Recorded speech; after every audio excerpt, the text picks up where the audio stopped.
Johnson'sPlumbingService.com. Why choose a Sleep Number smart bed? Can I make my site softer? Can I make my site firmer? Can we sleep cooler? Sleep Number does that. Cools up to 8 times faster and lets you choose your ideal comfort on either side. Your Sleep Number setting. JD Power ranks Sleep Number #1 in customer satisfaction with mattresses purchased in-store and online. And now, the more you buy, the more you save on beds, bases, and more. Limited time. For JD Power 2025 award information, visit jdpower.com/awards. Check it out at the Sleep Number store or sleepnumber.com today.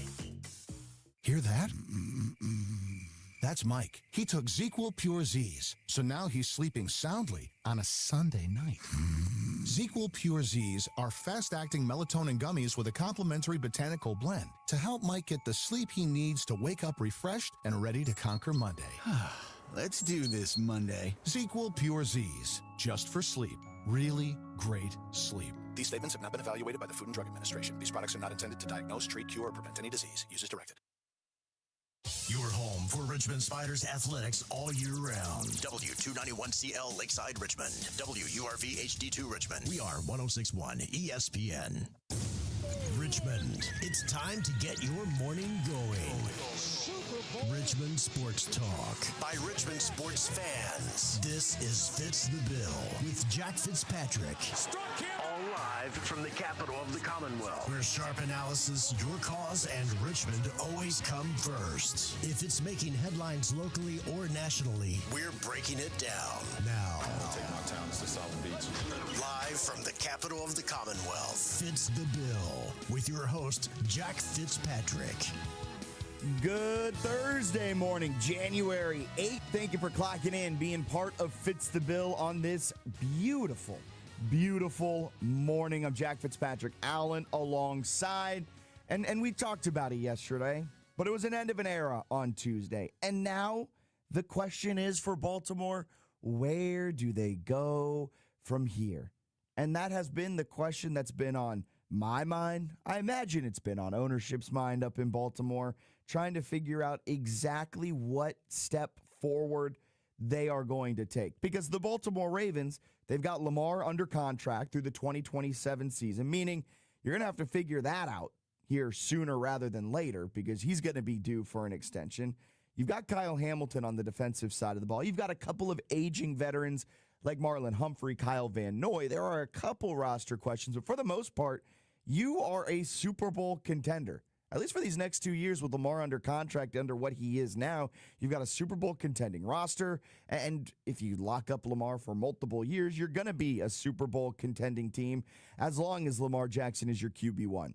And with those Super Bowl aspirations, the Ravens have now put themselves, after ending an era on Tuesday, the Ravens have put themselves into the thick of a coaching hunt with one of the more weak coaching candidate classes we have seen in quite some time. So again, here's the question of the day. Where do the Ravens go from here? I think they've got two clear-cut options, and they've got one off-the-wall option. Option one, it's the simple way, right? It's stick with the Raven way.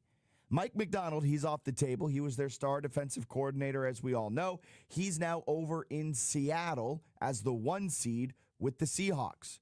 I think that is weighing on the Ravens just a little bit. You let one of the best coaches in the league out of your building. You had him inside your team facility, and you let him go to the Seahawks. Now, I get it. You weren't going to fire Harbaugh to put McDonald in the head coaching role. Teams just don't do that.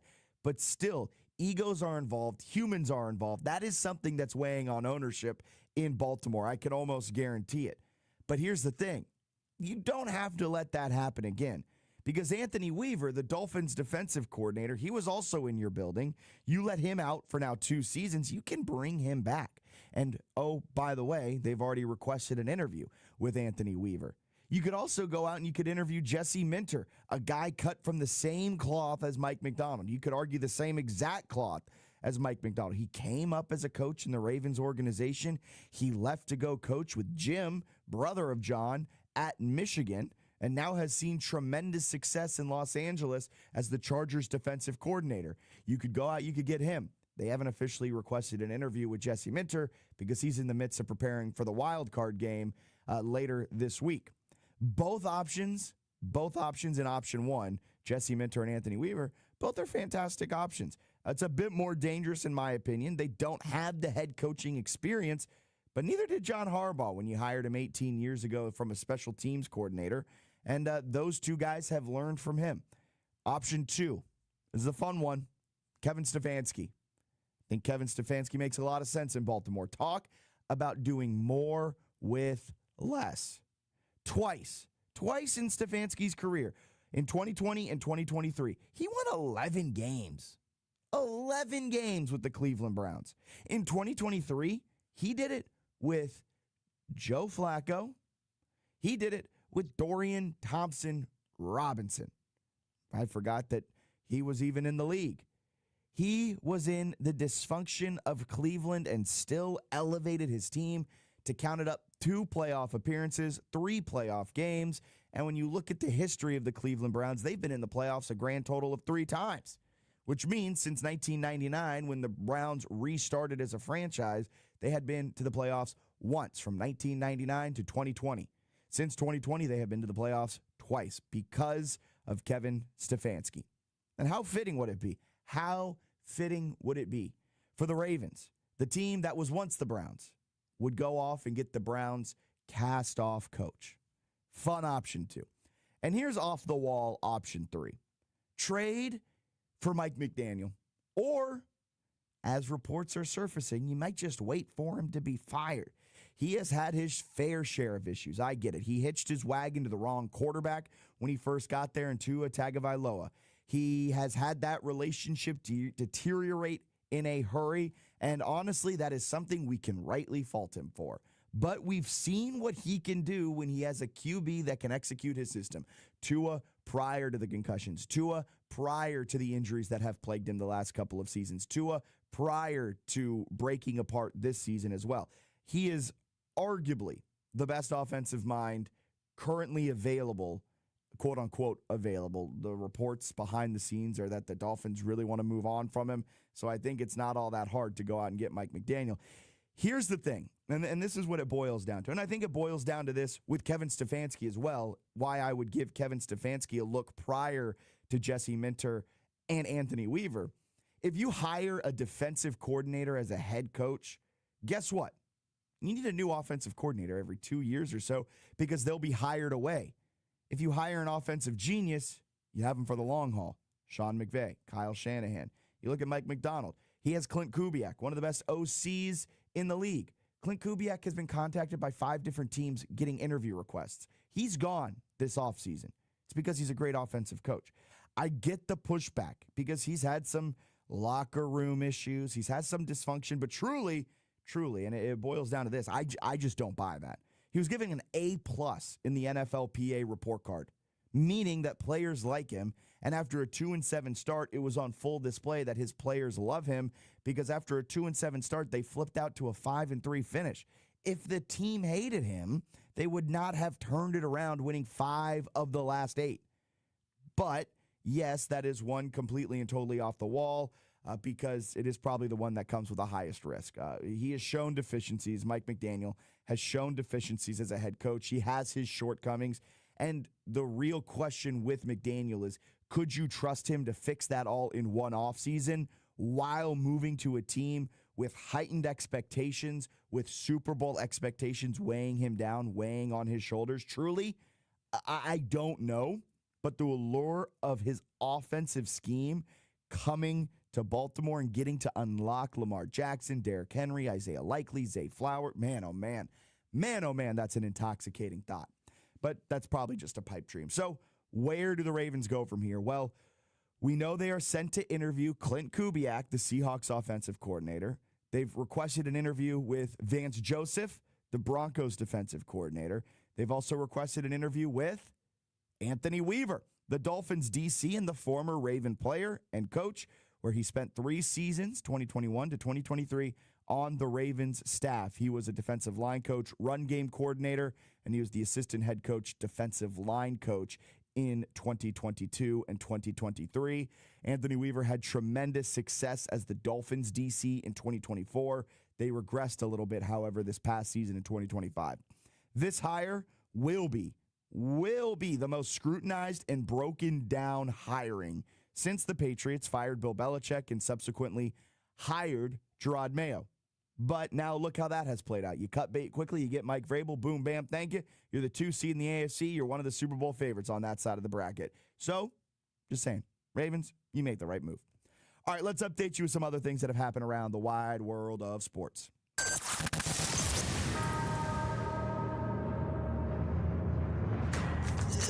This is your Fitz the Bill morning update, getting you caught up on some of the biggest stories in sports. All right, some massive NBA news that hits close to home last night. The Wizards traded for Hawks star guard Trae Young. Ice Trae. The Wizards will send C.J. McCollum and Corey Kispert to Atlanta. The Hawks, of course, will send Trae Young to D.C., according to Shams Charania. A pretty straight-up trade there for one of the league's young stars. Around the NBA last night, the Raptors beat up the Hornets 97-96. It was an Emmanuel Quickley buzzer beater that won it in Charlotte. The Pistons 108-93 over the Bulls. The Sixers 131-110 win over the Wizards. Joel Embiid 28 points, 7 boards. The Nikola Jokic-less, that's tough to say, Nuggets beat the Celtics 114-110. Jamal Murray 22 points, 17 assists, and 8 boards. Hawks beat the Pelicans 117-100. The Knicks beat the Clippers 123-111. Jalen Brunson had 26 points. The Lakers fall to the Spurs 107-91. Luka, however, had a triple-double, 38, 10, and 10. And the Warriors beat the Bucks 120-113. Steph had 31 points, 6 boards, and 7 assists. In the NFL yesterday, the Kansas City Chiefs acknowledged that they are aware of domestic violence allegations made by a woman who is the ex-girlfriend of wide receiver Rashee Rice. Quote, the club is aware of the allegations on social media and is in communication with the National Football League. We have no further comment at this time. The Chiefs released that statement yesterday. In an end-of-season press conference, Cowboys owner Jerry Jones made quite the bold claim. This was Jerry Jones yesterday. Good. My goal in life is to retire as the owner that won the most Super Bowls. That's my goal. Good luck, Jerry. Good luck. The New Orleans Saints are preparing to move ahead with Tyler Shuck as their starting quarterback next season. Shuck, a second-round selection this past draft. He went 5-4 as the Saints starter. He took over for Spencer Rattler in November. He completed 67.6% of his passes, 2,384 yards, had 10 touchdowns, ran for 3 more, threw 6 picks. Yesterday in the college football world, Ohio State star safety Caleb Downs is leaving school early. He's declaring for the NFL draft. He announced that yesterday on social media. Caleb Downs projected as a top 10 pick in ESPN draft analyst Jordan Reed's current rankings. No safety has been picked in the top 10 since the Jets took Jamal Adams with the number 6 pick back in 2017. Also of note, Alabama's quarterback Ty Simpson, he is bypassing his senior year of college, turning pro. He's projected to be among one of the first quarterbacks selected in this year's NFL draft. And in college basketball news, Vanderbilt beat Alabama 96-90. Tyler Tanner dropped 29 points, 7 assists, and 4 steals in that win for Vanderbilt. In A-10 play, VCU fell at the hands of St. Louis inside the Siegel Center. VCU trailed by double digits for a large portion of the second half. They went on a furious run to take a 62-61 lead with 2 minutes remaining. However, it was a Billikens 10-0 run to finish things out that propelled them to the 71-62 win. First win for the Billikens inside of the Siegel Center in the history of St. Louis. And Richmond picked up an 89-80 win over the Bonnies. Coverage was on ESPN Richmond. Spiders will be back in action on the 11th at home in the Robins Center against St. Joseph's. Spiders now 3 wins on the road this season, more than they had all of last season. All right, that's what you may have missed in the wide world of sports. Got a text in about the Baltimore Ravens. Jack, they would have to go approving veteran head coach. I don't think you have the time with Lamar in his prime and Henry at his age to hire a new coach and hope within 2 or 3 years they blossom. Henry and Lamar are not getting any younger, and with a couple tweaks on the roster, they're back as a contender. I think you have to take a proven coach, Stefanski, etc. Stefanski would be my number one pick. If I am the Baltimore Ravens, Stefanski is my number one guy right now. I think he is the best name out on the coaching job market, not named John Harbaugh. And guess what? You fired John Harbaugh. Stefanski, he's an offensive guy, so you're not going to have to be going back to the offensive coordinator every 2 to 3 years. I think he brings a lot of stability. I love a coach that can do more with less, and that's what Kevin Stefanski has done in Cleveland. I know he had a couple of those bad years, but sometimes you just can't overcome dysfunction. I'm there with you. I think Kevin Stefanski is the guy. Right now, though, all of their interview requests are with current coordinators. The only one that has head coaching experience is Vance Josephs, the defensive coordinator for the Denver Broncos. But I think the Ravens, I would not put it past him here, Alan. I would not put it past the Ravens for them to go out and hire Anthony Weaver or Jesse Minter and try to keep the Raven way going. And we might see a Patriots-esque type of thing where they hired Gerard Mayo and they were quick to cut bait.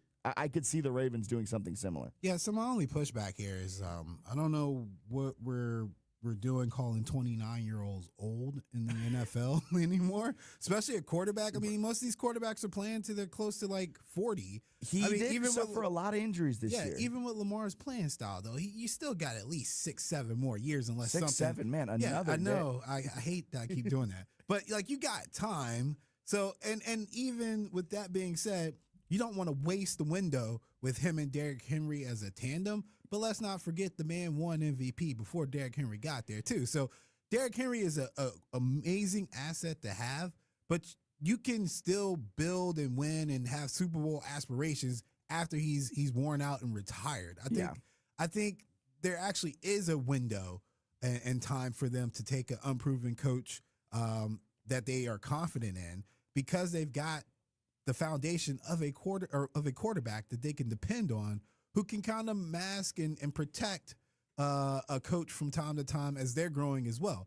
Is that the route I would take? Absolutely not. Yes. But I'm just saying it's not illogical to just discount it like we have to be – there's not that urgency that we have to get this right now. Yeah, you have maybe a year or two buffer. And also, Derrick Henry, he's fantastic. He's a Hall of Fame running back. I get all of that. So it might be crazy for me to say this, but when he retires or when he moves on to his next team, whatever it might be, I don't think it's all that crazy to say that there's another running back out there that's going to be awesome. Like every couple of years, every year really, there's fantastic options on the free agent market. K9, Kenneth Walker, he's going to be a free agent in a year or two.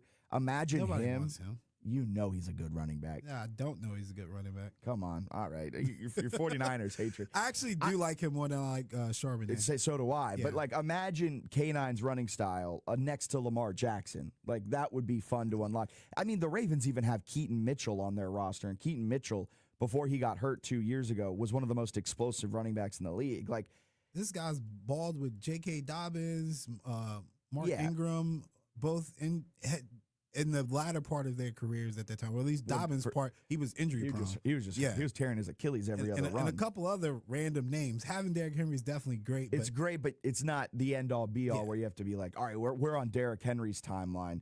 I will say, though, I think Stefanski is my number one choice. I would love Stefanski in Baltimore. I think that'd be great. But if you're the Ravens, you also have to be quick. You have to be very decisive. If the hire does not work, you have to be so quick to cut bait. Just look at the New England Patriots, right?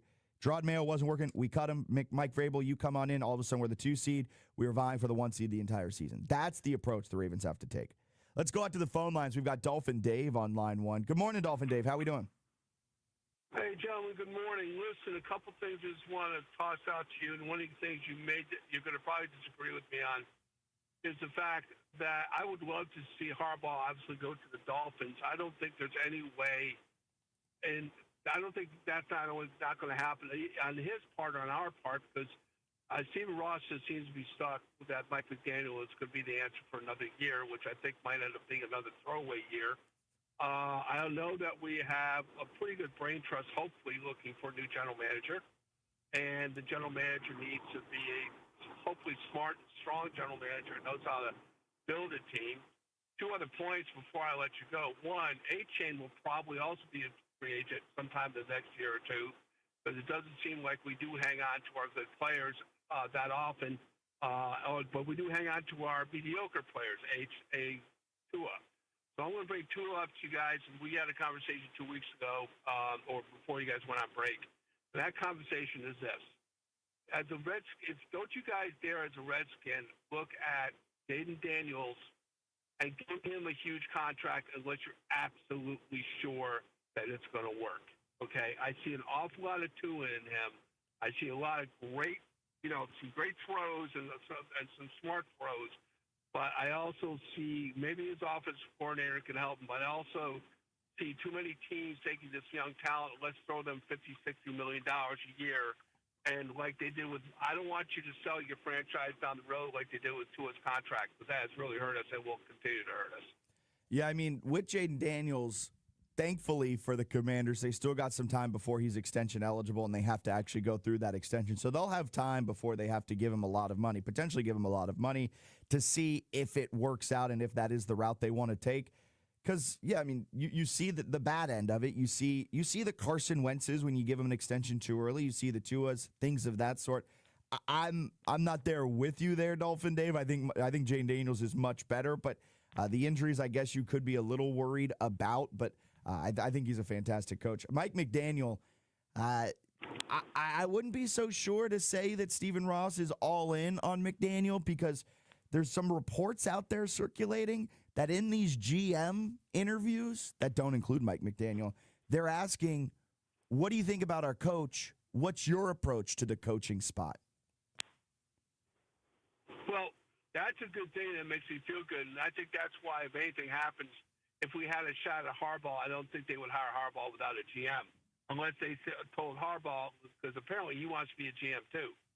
So, and I think that's a tough job to do, both, unless you're really good at it. But I do think that, I think that the fans of the teams, that have been bad historically think about this, guys. Stephen Ross bought that team in 2009, and we have only gone to 2 playoff games since 2009 and lost both those games.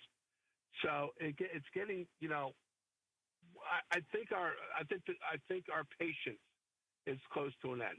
Now, not to jump teams or anything like that, but we do want to look at them and say, you got to be better than this. And and I think maybe bring Aikman in to help with Marino, to help with whoever our general manager is. And I think Ross's son's involved in finding a GM. But I think the one thing that would stop us from getting Harbaugh is if they're looking to get a GM before they get a coach. And that's going to be a good question. And also, the question is, what coach wants to take on Tua's contract? And that's, you already know you're kind of stuck in the mud. Yeah, I think Tua's short-lived there in Miami. They're probably going to try and find a trade partner and maybe eat some of his salary, but I don't see Tua playing a snap for Miami next season. Dolphin Dave, appreciate you calling in. Have a great rest of your Thursday. Always love hearing from you. We'll talk again soon. We'll get a quick break in. We'll step aside. We've got so much to dive into. We've got to quickly transition to the NBA on the other side of this break, because there was a massive trade that shook the district as Trae Young heads to Washington. Get the latest update on Henrico County sports tournaments, happenings, and future events on ESPN Richmond's newest segment, the Henrico Huddle. Join Henrico Sports and Entertainment Authority Executive Director Dennis Bickmeyer as he joins Bob Black on the Sports Huddle. For more information on Henrico Sports and Event Center calendar, visit online at henricosea.com or tune in to the last Wednesday of each month for the Henrico Huddle on 106.1 ESPN Richmond. Everybody loves the season of giving, but now the season of paying for it is upon us. That not-so-wonderful time of the year when millions of Americans open their credit card statements, stare in horror at the balance, and resolve then and there to find new ways to save money. If you're among those Americans, why not start by cutting your wireless bill in half right now with Pure Talk's Saver Plan? It's easy. You'll get unlimited talk, text, and 3 gigs of high-speed data on a super-fast, nationwide 5G network for just $20 a month. Just dial pound 250, say Mike Rowe, and you'll save an additional 50% off your first month. Ho, ho, ho. And if you're active or former military or a first responder, you'll save an additional 20% every single month. That's pound 250. Say Mike Rowe for the gift that keeps on saving from America's wireless company. Pure Talk. Weather reports on 106.1 ESPN Richmond, brought to you by Herman Allen Plumbing, Heating, and Cooling, a premier Lennox dealer. Online at HermanAllenPlumbing.com. Progressive knows life takes you in many directions. Bear right at exit 32, then begin to wonder why you never bought a fish tank. In 1.3 miles, you'll realize you've been mispronouncing epitome your whole life. At the roundabout, you will remember you said something at dinner you wish you hadn't, and will think about it for decades. You have arrived at your destination, but it turns out there really is no destination, and life just keeps going. Wherever life takes you, protect your home and auto with a bundle from Progressive. Progressive Casualty Insurance Company, affiliates, and other insurers. Not available in all states or situations. Do you hear that? Asthma triggers are everywhere, from dust mites, pet dander, and pollen, to smog and smoke. An asthma attack can strike anywhere, anytime. Be prepared with quick-acting Primatene Mist. Clinically proven to open airways quickly. It's the #1 FDA-approved asthma inhaler available over the counter. Primatene Mist. Breathe easy again. Use as directed.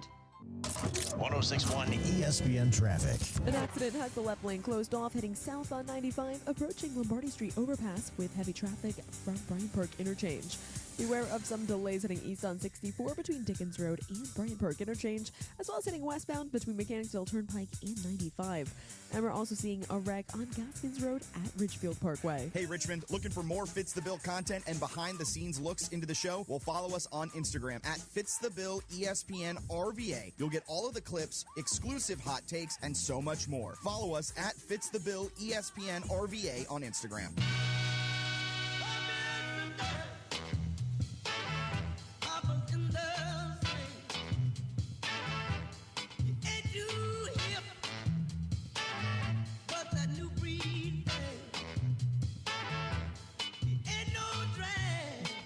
By a brand new bag.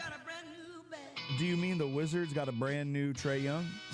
No, I mean Trae Young's about to get a brand new contract at some point and get paid. So Trae Young yesterday traded to the Washington Wizards. And when I saw this news come across, I went, oh, Wizards. Oh, Wizards. I was doing what Reggie always says when Reggie calls in. Oh, Wizard. Don't talk about my Wizard. They did good. This is good. You gave up C.J. McCollum, Corey Kispert, an aging C.J. McCollum. You get rid of his money off of your books. Corey Kispert, sure, but he's a 25-minute-a-night shooter. I mean, he's shooting just under 50% from the field, just under 40% from three. That's fine. You didn't really take $46 million in cap space this offseason. No future stars removed. No future draft picks removed. It was essentially a 2-for-1, 2 players for 1 play. This was a great trade. This was a good job by Washington. You don't say that often. Good job. What is going on? I mean, here's the thing. That was my reaction. Does this make the Wizards a better team? No. They still are very bad on defense. It makes them better than the Hawks. Makes them better than the Hawks. They still, I mean, they're going to be winning games this season if they do win games, 140 to 135. Like, this is going to be some high-scoring basketball. I was shocked that the Hawks were willing to move on from Trae Young for an old McCollum, a Corey Kispert, no future draft capital, nothing like that. This is bad. There was discussion around the league heading into this trade that Trae Young, that the Hawks would eat some of Trae Young's salary in order to move him because there was just no way that they wanted to continue forward with Trae Young on the Hawks. So the Wizards eat all of his salary, but they have so much salary cap that they're able to eat that salary. So that may have been why the return was less. So the Hawks didn't have to eat any of that salary. But I mean, he's making close to $50 million a year. I am. That's crazy. And you know what's even crazier? The Wizards still have $46 million to use in the offseason. Man, NBA contracts are phenomenal. You can say what you want about the Shohei Ohtanis and stuff. Give me my money now. And that's what the NBA does. Fully guaranteed. Yeah. Here you go. So this is from Jasmine Wimbish, friend of the program. She works for CBS Sports covering the NBA. Tweeted this last night. Luka Doncic and Trae Young were traded for a combined 1 draft pick. Meanwhile, Desmond Bain netted the Grizzlies 4 first-round picks. And Sam Presti, since that trade, has wheeled and dealed like 35 picks at some point. Like, isn't that insane? It's insane, but I mean, if you like, the NBA is confusing because the dance partners for trades just don't make any like sense when you put it together. Like in the NFL, we can just blatantly say like a first round pick is going to cost you, right? Yes.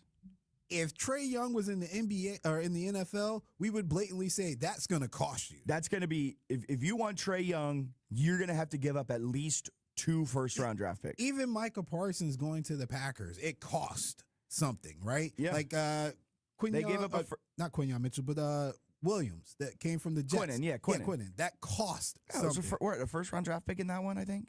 This is like, remember that time when Karolinko got traded for like a typewriter or something like that? That's what this feels like. That's exactly what it feels like. But kudos to the Wizards for at least getting some name and brand recognition. That worst case scenario, if they decide to re-sign him, they now have a trade piece that can give more, because I highly doubt the Wizards would give him away for 2 players, CJ McCollum and Yeah. I mean, I don't even want to say his name because I'm like, why they even throw him in? Why do you even want him? Yeah, when it was Corey Kispert, I was like, really? You wanted Corey? You got Corey Kispert out of everyone? I mean, they have so many young not stars. I should not say that word. No offense to the Wizards, but they have so many young, promising players. I know Alex Sarr was an untouchable. He's the guy that they think they can build around. But I mean, you've got Bilal Coulibaly. I'm so sorry. You got to get easier names. Trey Johnson, who was just drafted this draft.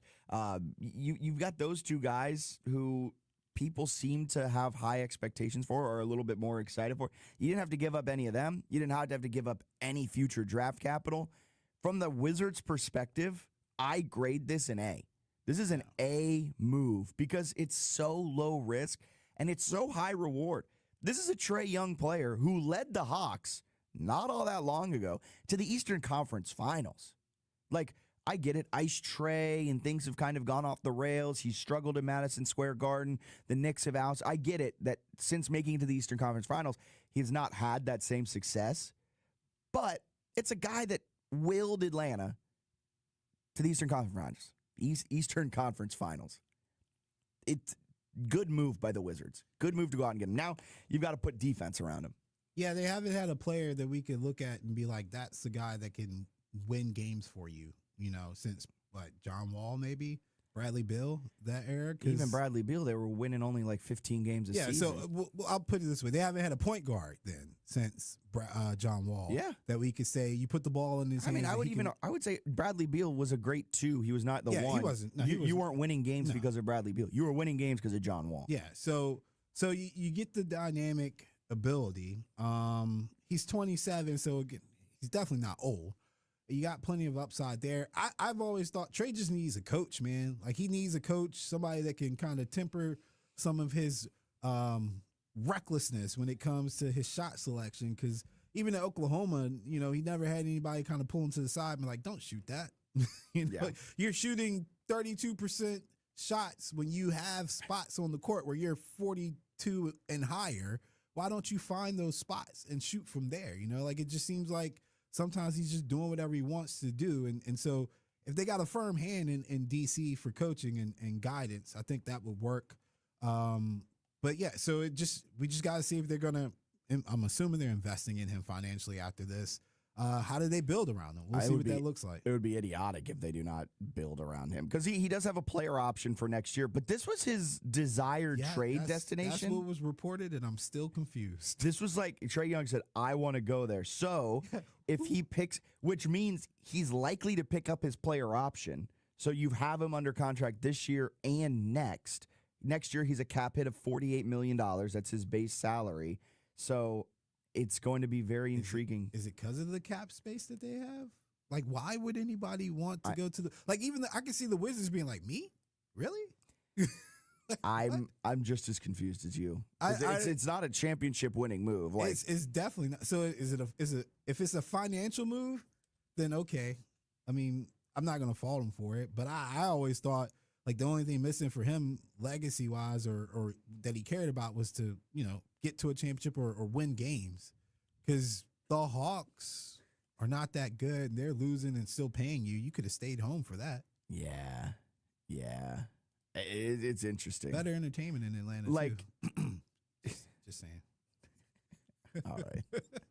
I can't touch. I'm just saying. So the cap for the NBA makes no sense. And have I told you my take?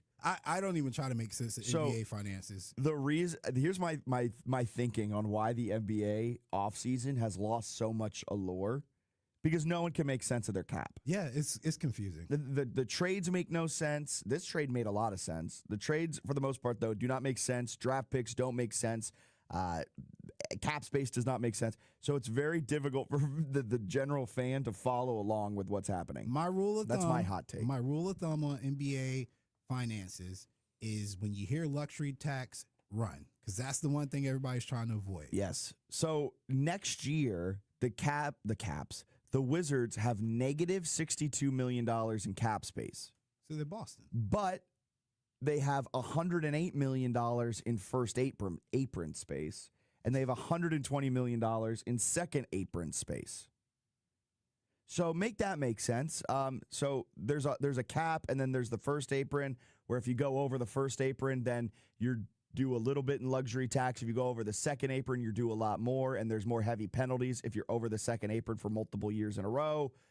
It's all very confusing. When I'm done, but what that means is the Wizards are fine. They get Trae Young, and they have money to spend in the offseason to try and build around him. When I'm done with the NFL draft, I will become an NBA capologist. All right. I will dedicate myself to learning it. I'll hold you to that. I promise you. I listen to so many podcasts trying to explain it to me. The Zach Lowe show, he does a great job of dumbing it down. Yes. Because he's a former math teacher. Yes. But even when he dumbs it down, my facial expression is like, duh.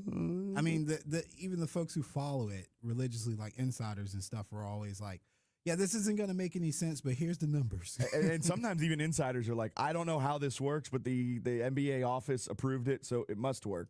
And it's just like, if you guys don't know. Probably how we ended up with the Kawhi issue. Probably Nobody knows how the finances probably work. how we ended up with Luka going to the Lakers, for being honest. It is insane to me that Desmond Bane got 4 first-round picks. Trae Young and Luka Doncic have been traded in back-to-back years, and they have netted 1 draft pick. That is insane. That is mind-boggling. I'm not going as bad as I was against Nico, but this is very Nico-like. The Wizards, fantastic trade. Fantastic trade. I'm all in on it. Are they going to be successful this year? No. Are they a play-in team? Maybe, but nothing too crazy. Yeah, let's see how they gel. All right, let's get a break in. We'll step aside. We got news or snooze coming up right here on 106.1 ESPN Richmond.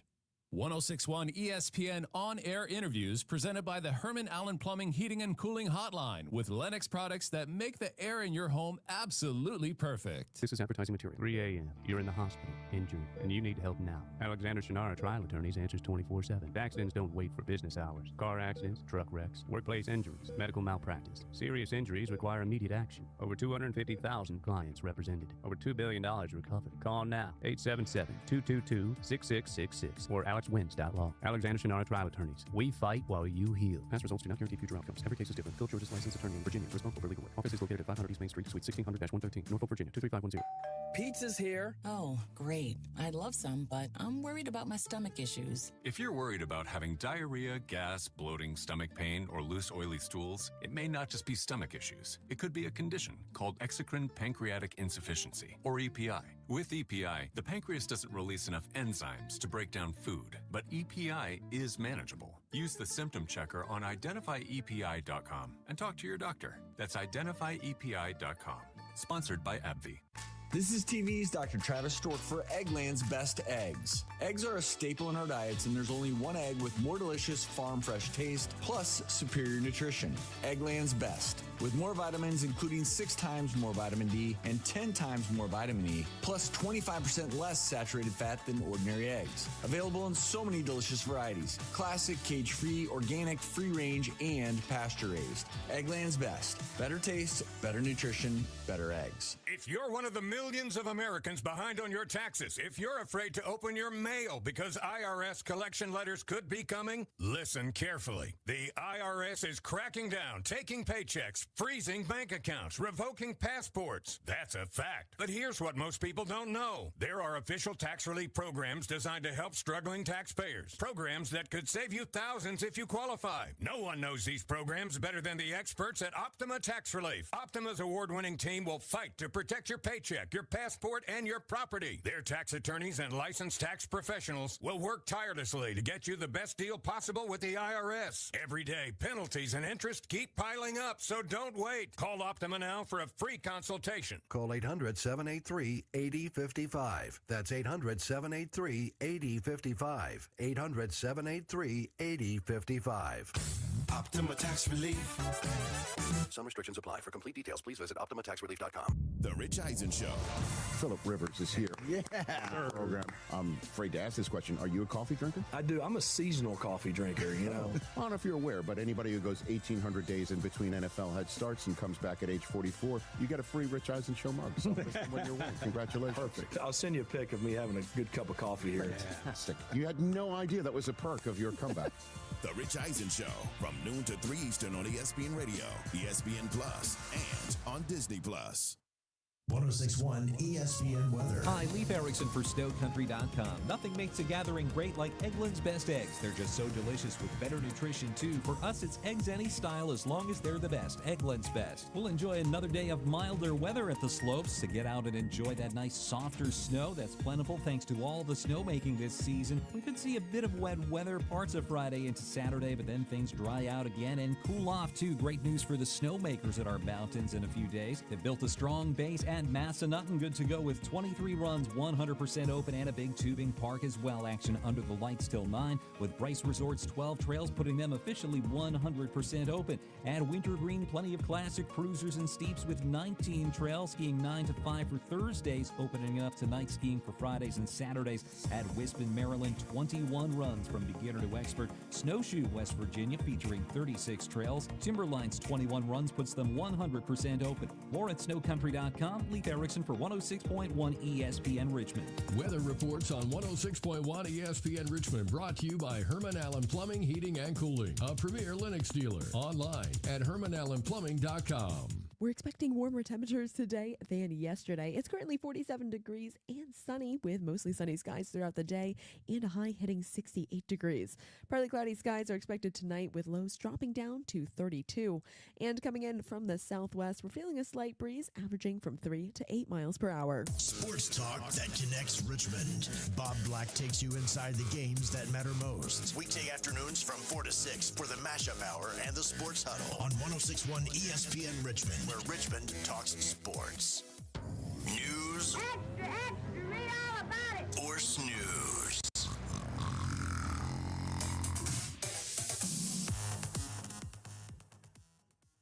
I definitely turned on the wrong mic. News or snooze. Welcome. Good morning, everybody. This is good. All right. Good morning. That's how newsworthy. I was like, am I supposed to talk here? Jim Harbaugh, John Harbaugh's brother, just lets you know the source. Jim Harbaugh, John, best coach I know. I hope he lands in the NFC. This is newsworthy because of the I hope he lands in the NFC part. Yeah, I was going to, as a former victim of the Baltimore Ravens in the Super Bowl, I was going to point that out. I'm pretty sure Jim doesn't want to play John. Yeah, no, not at all. Not at all. This is what Jim Harbaugh had to say at the podium yesterday when asked about his brother's firing. Any thoughts from you on John and his enemy from Baltimore? Yeah, John Harbaugh is the best coach I know, best coach I've ever seen. And you may say, okay, well, I'm his brother, so I might be biased, but then you have somebody like Tony Dungy. Wouldn't we all like that? You know, wouldn't we all like somebody like Tony Dungy, especially Tony Dungy himself, to say that? It's just it's great, seeing that kind of outpouring and of support, and also just so cool to see all my brother's accomplishments, and be recognized for that. And I just, as I told him, whatever team he goes to is going to be formidable, and I just hope it's in the NFC. Thanks, Jim. He's such an interesting guy. He is such an interesting guy. He is a very unique individual. So, of the job openings now in the NFC, what do we have? The Giants. I told you, Falcons. The Falcons. Falcons.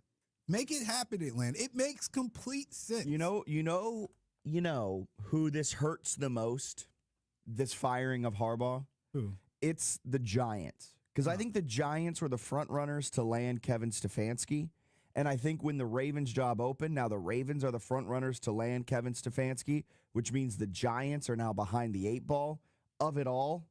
And I just think this hurts the Giants the most because Harbaugh's not going to the Giants. The Giants are too dysfunctional. The Giants have too much family ties. The Mara family, they've got a lot of their people like embedded into the team, into the system, into the personnel department. So Harbaugh's not going there, getting involved in that dysfunction. He's if he's going to an NFC team, maybe the Falcons. Well, I would counter and say though that the Giants seem like an organization that if they got a guy like Harbaugh in there, they would give a little bit more attention to what he might want and what he might say. I mean, not to the extent where they would push Joe Shane out, which they should have, but I feel like he would be able to move a little differently than say if they picked up one of these coordinators and turned them into a coach again. So I would only rule it out just because the Falcons are a team talent-wise and in a division that is just ready for the taking, man. Like it would be so easy for somebody like Harbaugh to just come in there. Well, even if you don't think Penix is that great of a quarterback, like he's got so many weapons to work with. You know he can put together a good staff and good coordinators. Like to me, it would be a dream, easy job for a guy with the caliber of Harbaugh, of a Stefanski, of a Tomlin. You're getting these younger talents that you can mold. Like it just would be a cakewalk. Apparently, Todd Monken will likely follow Harbaugh to wherever he goes. Oh, well, then he would definitely love to probably go back to Georgia. Unless the Ravens keep him on and retain him, because technically when you have the coordinator change, or I guess a head coaching change, it's weird because the coordinators are still under contract. So if the new head coach wants him, they can just kind of take him. But if not, they can let him go. If the new coach for Baltimore lets go Todd Monken, the reports are that he'll follow Harbaugh, which also leads me to believe that Harbaugh, initially, I thought he might take a year off, maybe even retire and go into the booth or go into like the studio show on CBS or Fox or whatever it is. But with the reports swirling that Monken will follow him, I think Harbaugh coaches next year. The Falcons make a lot of sense. The Giants don't make sense. The Cardinals don't make sense. So unfortunately for Jim, John's brother, the odds of him finding his way to an AFC team, it's highly likely. Just because he said that, I hope he goes to Vegas. I think he's interviewed with them, but everybody's going to interview. Everyone's going to interview with them. I think the Raiders aren't bad. They are. They're not good either. And I think the Dolphins, though, I would not be shocked if the Dolphins do something absolutely diabolical to get rid of Mike McDaniel and bring in. You said the Raiders are not bad, and your email even fact-checked you. Yeah, I know. That was bad. I got to say, too, the funny thing about the whole Jim John thing and Harbaugh and where he should go is there really isn't any urgency for him. Like, people want him. Yes. And if anything, Stefanski, there's no urgency with him either because whoever doesn't get Harbaugh is probably going to want Stefanski. Exactly. And if you're one of these budding coordinators, you're kind of stuck because you got these two guys in front of you. It's kind of similar to, 2 seasons ago when Bill Belichick got fired? And then every single team wanted to interview Bill Belichick, and everything else was held up because they were all waiting for the Bill Belichick domino to fall. And then slowly but surely we saw that the Bill Belichick domino wasn't going to fall, and turns out it's because he wanted his girlfriend involved in front office stuff and whatever it may have been. But I think that's what we're going to see this time around. We're not going to see a lot of hirings take place until Harbaugh lands on where he is for 2026. This second one is rich. Josina Anderson. The Dolphins have been in touch on John Harbaugh per league sources. Snoozeworthy. You know why this one's snoozeworthy? Because it's Josina Anderson. Oh, what? Did you see her report literally the day before Harbaugh got fired? No. Her report was, I'm hearing that coordinators are going to be fired in Baltimore.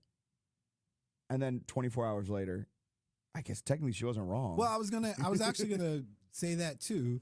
If the report was true that it was told to John, it's either you fire or make moves on offensive or defensive coordinator, or it's you, then technically she was right. And then also, why is Monken still there then?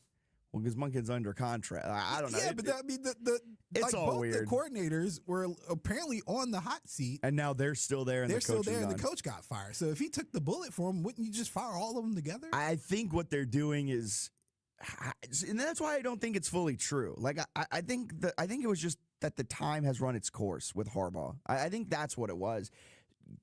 Because there's not a coach in the NFL that is so diehard loyal to his coordinators that he would be like, I'm falling on the sword for my guys. I just don't see that, especially for an OC that is new. Dan Quinn almost did.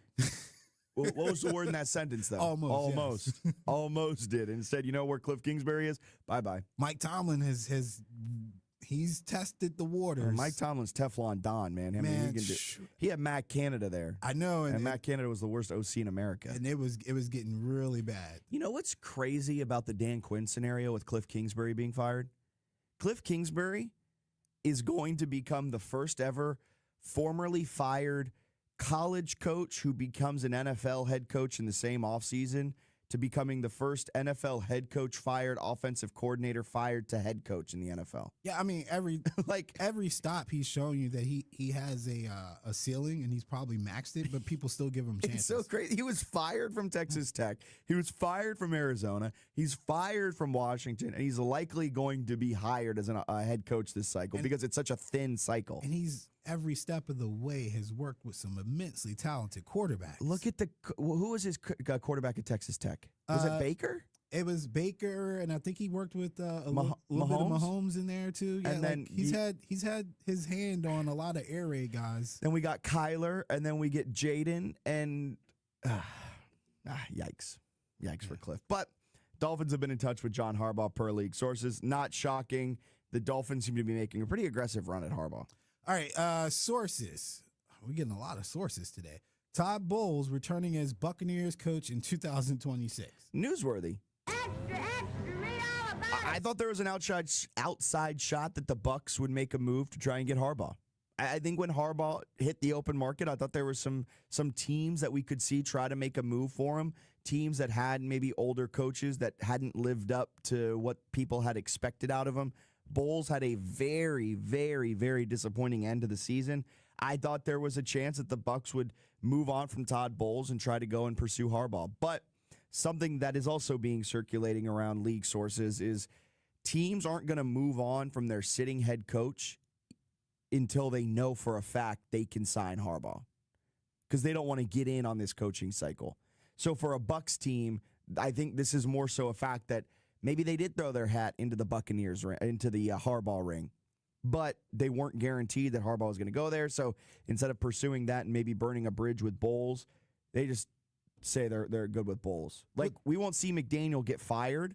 We'll see Harbaugh be hired and then fired. You know what I mean? And did I hear Dolphin Dave say that Harbaugh may want to be also a GM? Yeah. So, I'm not letting him do that. So I will fight that notion. I know over the years we've heard folks say, if you're going to be the chef, you want to get the ingredients and things like that. I think there's too much going on in the NFL nowadays for people to do both roles. Like, if you are a GM and a head coach, one of those roles is going to suffer. Well, look at Pete Carroll in Seattle. Yeah. He did a lot of he was president of football operations. In his case, both of them suffered. He was above John Schneider, technically the GM. Pete Carroll, he failed. Bill Belichick, he was the GM, he failed. Mike Tomlin has a lot of say in personnel decisions. He's putting together lackluster, and everyone's like, "Oh, he's doing more with less." Yeah, because he's giving himself less. But let me calm down a little bit.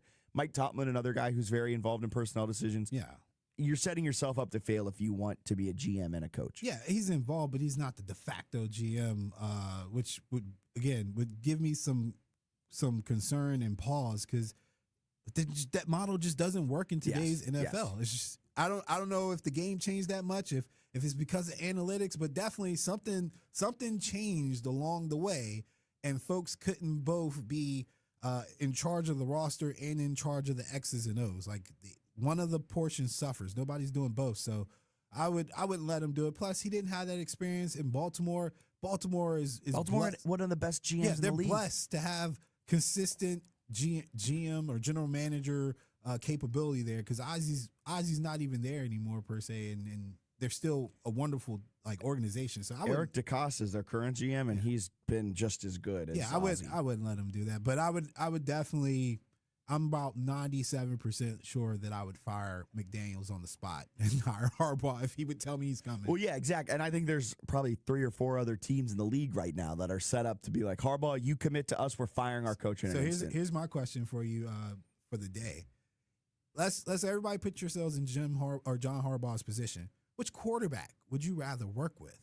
Because that's the real question. Because you're only as good as your quarterback in today's NFL. I'm going to say Miami's a question mark because Tua you probably don't want Tua, so it's a question mark. Tua doesn't want to be there. He asked in the during the weekend, does he want to?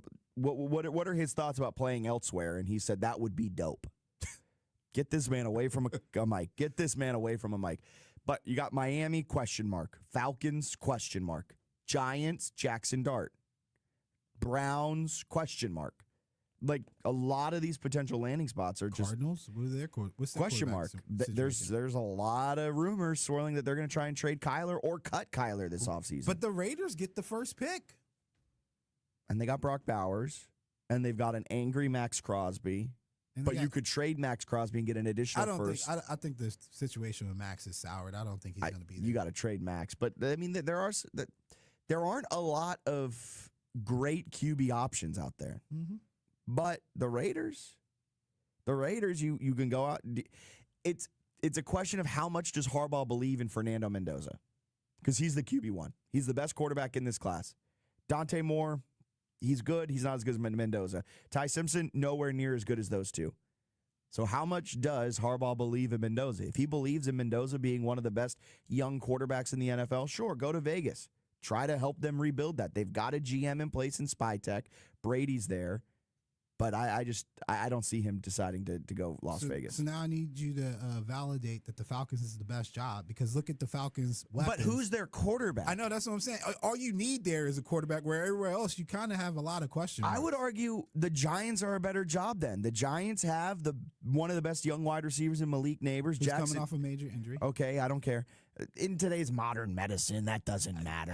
Come on. So is Scatteroo coming off a major injury? Yeah, but Scatteroo's not one of the best running backs. He was just a bulldog. Don't you tell that to New York. Yeah, that's why we're in Richmond. We're not I'm not on WFAN. I'm on WURV HD2. But I think the Giants, if we're talking quarterback, purely quarterback of it all, the Giants are the best job. The Falcons have the best weapons, but look, you've got a broken down Civic next to a broken down Accord in your garage down there in Atlanta. At least in New York, you've got a Cadillac. Jackson Dart's a Cadillac. Come on. What do you think, Jackson Dart? What would you compare Jackson Dart to? I was more shocked that you went with Cadillac. That's all. Oh, okay. I mean, it's a good car. It's not like the best car, but it's a nice car. It's a swag cultural car. And Jackson Dart got a little swag culture. You know Jackson Dart. You know Jackson. Atlanta's got a lot of toys. If you can guarantee that you can get a above average QB in Atlanta, it's by far the best job. But you can't guarantee that. You have it in New York. It's going to be fascinating to see what Harbaugh decides. That is going to be the key to this entire coaching carousel. It's going to keep going. We might have some people vomiting on this coaching carousel because it's going to go for so long, depending on what Harbaugh does. All right, hour number 2 coming up.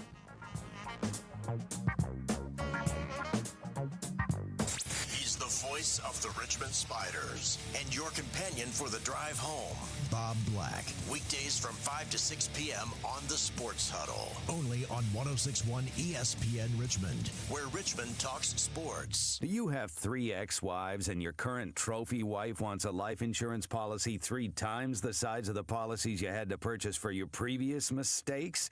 If so, you need to call Big Lou at Term Provider, 800-444-2013. Big Lou is intimately familiar with your problems, and if you're 50 or 60 years old and in reasonably good health, a $1 million policy should only cost about $100 to $200 per month. Big Lou may have a solution for your previous policies as well. You may even save enough money to lighten the load on your new $1 million policy. Remember, call Big Lou. He's like you, except he's only on number 2. Call Term Provider at 800-444-2013. That's 800-444-2013 for $1 million in term life insurance that you can live with. Call Big Lou at 800-444-2013. 800-444-2013. Dan owed an unbelievable amount of money to the IRS. I got behind on my taxes. It's a horrible feeling. He was in denial. And when I got those letters from the IRS, you wanted to act like they didn't exist. Finally, Dan turned to Optima Tax Relief, the leading tax resolution firm. A-plus rated by the Better Business Bureau, they've resolved over $1 billion for their clients. Optima got me a settlement with the IRS. These people are really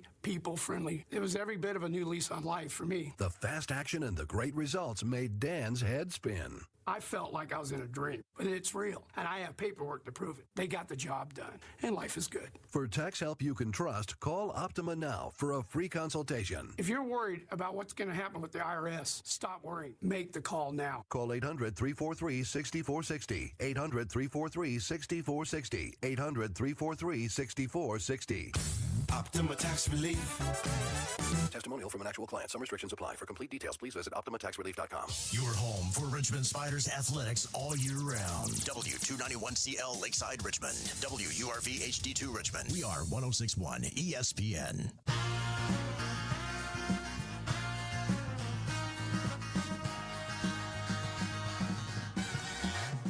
You're listening to the second hour of Fitz the Bill on 1061 ESPN.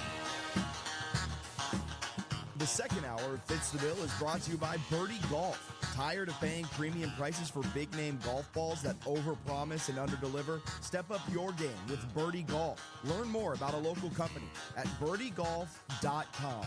Change out the I's for ones, and you're there. That's B1RD1E golf.com. Birdie Golf.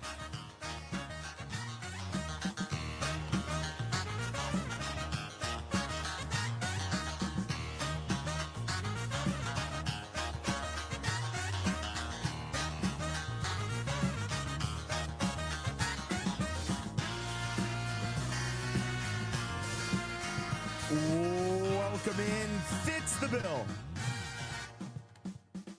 Right here on 106.1 ESPN Richmond. I was letting the music hit there for a second. I thought I timed it better. You're doing too much. Hey, we're having ourselves a good time on this Thursday. Thursday. You said Cadillac, and now you're just like, yeah, that's me. No, that's Jackson Dart. I ain't no Cadillac. You, Jackson Dart, and Trey Young just... Look, I drive a CRV. I'm not a Cadillac. Yeah. I'm functional. Furthest thing from it, you're right. All right. Okay, welcome back in Fitzbill. I'm Jack Fitzpatrick. Alan alongside. We are live on ESPN Richmond, also streaming live on our Facebook, Twitter, and YouTube. Just type in ESPN Richmond. We'll pop right on up, and you can watch the stream live. You can also be part of the show by liking, commenting, and subscribing right there on the stream on Twitter, Facebook, and YouTube. You can also be part of the show the old-fashioned way by calling or texting in 804-327-0888. And if you're watching live on the stream, you see our fantastic branded hats. And those are from our friends over at Logo Company Apparel, Richmond's imprint experts. If you're looking to give your brand a boost, go to Logo Company Apparel, where you get small town attention, big time quality, screen printed tees, embroidered polos, custom uniforms, promo items. They have it all. It's fast, local, a little bit of a personal touch. If you're interested, call 804-737-4141, or easier in 2025, you can visit them online, logocompanyapparel.com. So we just got word coming in from Adam Schefter, that the Baltimore Ravens, with their job vacancy, are interviewing Broncos defensive coordinator Vance Joseph this morning and Broncos quarterback coach, Davis Webb, later this afternoon. Davis Webb to fill in that Baltimore Ravens head coaching job. And we had a texter in the first hour saying they believe that the Ravens need to go after a coach that has shown they can head coach with the best of them. Because what the texter said was the window isn't all that big with Lamar in his prime and Derrick Henry in his prime. I push back a little bit on that notion, but I do agree with the thesis of that text where the Ravens have to go with a proven veteran head coach, a coach like, I don't know, Kevin Stefanski. Heck, I wouldn't even be mad at a coach like Vance Joseph, the defensive coordinator for the Broncos, who used to be the head coach for the Denver Broncos. He returned back with Sean Payton. One of the more interesting things, but Vance Joseph, what has he done? He's just led one of the best defenses in the NFL this year. He's a guy that has head coaching experience. He can learn from his mistakes during his stint with Denver, help fix them with his time in Baltimore. But the one interesting name in all of this, and I am shocked that the Ravens are interviewing Broncos quarterback coach Davis Webb. Davis Webb was a quarterback. If that name is like, well, why do I know that name? That name sounds so familiar. Well, he was a quarterback at Texas Tech. Then he transferred to Cal for his final year of eligibility. He threw for nearly 10,000 yards during his collegiate career, and he's played with the New York Giants, Jets, and Bills. He has had a couple of spot starts here and there for the Giants. He was in the league as recently as 2022. And then he joined the Denver Broncos coaching staff in 2023 as the QB coach. This year, he was the pass game coordinator and quarterbacks coach. So he has worked with Bo Nix to create Bo Nix into one of the better young quarterbacks in the NFL, working to create an offense that fits within Bo Nix's real limitations. But he's a 30-year-old guy who's never been a head coach. He's never coached more than a quarterback. Like, that is an interesting decision. And an NFL insider, John Frischella, he covers a lot of New York sports, but John Frischella is saying Davis Webb is a sneaky name on this market. Some say too early, but John says, I don't know. So Davis Webb could be a name kind of similar to how Josh McCown was a young former quarterback recently out of the league that was getting a lot of head coaching buzz. They were trying to make McCown a head coach 2 years ago, 3 years ago. Like the minute he retired. He played that wild card game against the Seahawks in, what was that, 21, I think it was? Yeah. And he was interviewing for head coaching jobs that offseason. But Davis Webb might be a name that we see more and more on this job market. Something to keep in mind with these head coaching interviews is a lot of the time these teams use coaching interviews as a way to talk to as many people as they possibly can to get as many different ideas into the building, and then they can kind of use that to help them long-term, almost like a way to spy on other organizations. Because what do you do during a job interview? You tell them what you've done. You tell them how you've done it. You ask questions. And you ask questions. You figure out what they're doing. And so you can sometimes do that. So maybe Baltimore's like, hey, Davis, how'd you make Bo Nix into what he is? And Adam also tweeted that the Giants are interviewing Giants legend Antonio Pierce. No, that was a train wreck in Vegas. Yeah. I don't like that at all, man. I get the whole culture and tough guy thing, but man, it only goes so far. And this is one thing I appreciate about Meathead Dan Campbell. He's a rah-rah guy. He's a tough guy. But he runs a fairly decent tight ship. Like we've seen people toe the line in Detroit, especially I think it was Branch, like the either this year or last year when he had the little incident where he kind of went too far. And Dan said he'd handle it, and he did. He did. We don't see a lot of craziness with the players up there, right? We don't see like it's controlled.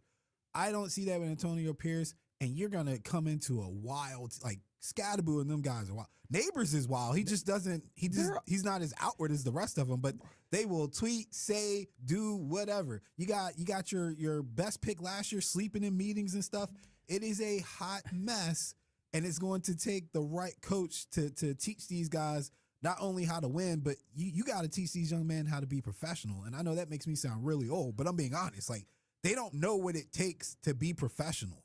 Not just professional. They got the athlete part down. They're not professionals. So you got to ask yourself, because that's what happened with Gerard Mayo and the Patriots. They got a guy that meant something to the organization, but he couldn't be professional himself. And he couldn't teach those guys how to be professional, and it blew up in less than a year. So I would definitely, side eye that interview. That is a wildly interesting one. Wildly interesting. Stop tweeting in the morning, Adam. You're distracting us. Antonio, he was not good with the Raiders during his time. They had that fire coach bump.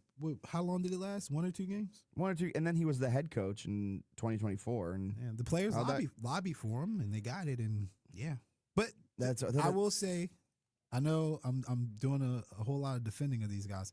He was one of the few people. They didn't really give him the tools he needed to succeed because his quarterback options were awful. Jimmy Garoppolo, my guy from Purdue, that definitely he was a statue and a half, and I think he ended up with Minshew at some point. Like, not really. Don't disrespect AOC. Hey, look, Aiden O'Connell, a dog. Yeah, Aiden O'Connell. There you go. Yeah, not necessarily the guys that you can win with in the NFL. So Antonio Pierce, when he took over, he had an 8-9 record to start. Then the team regressed significantly, 4-13 in his actual season as the head coach, and they did not get better under him. They got worse. Yeah, gradually worse. You're right. All right, Giants. I don't even know where to go from there. You got to do something.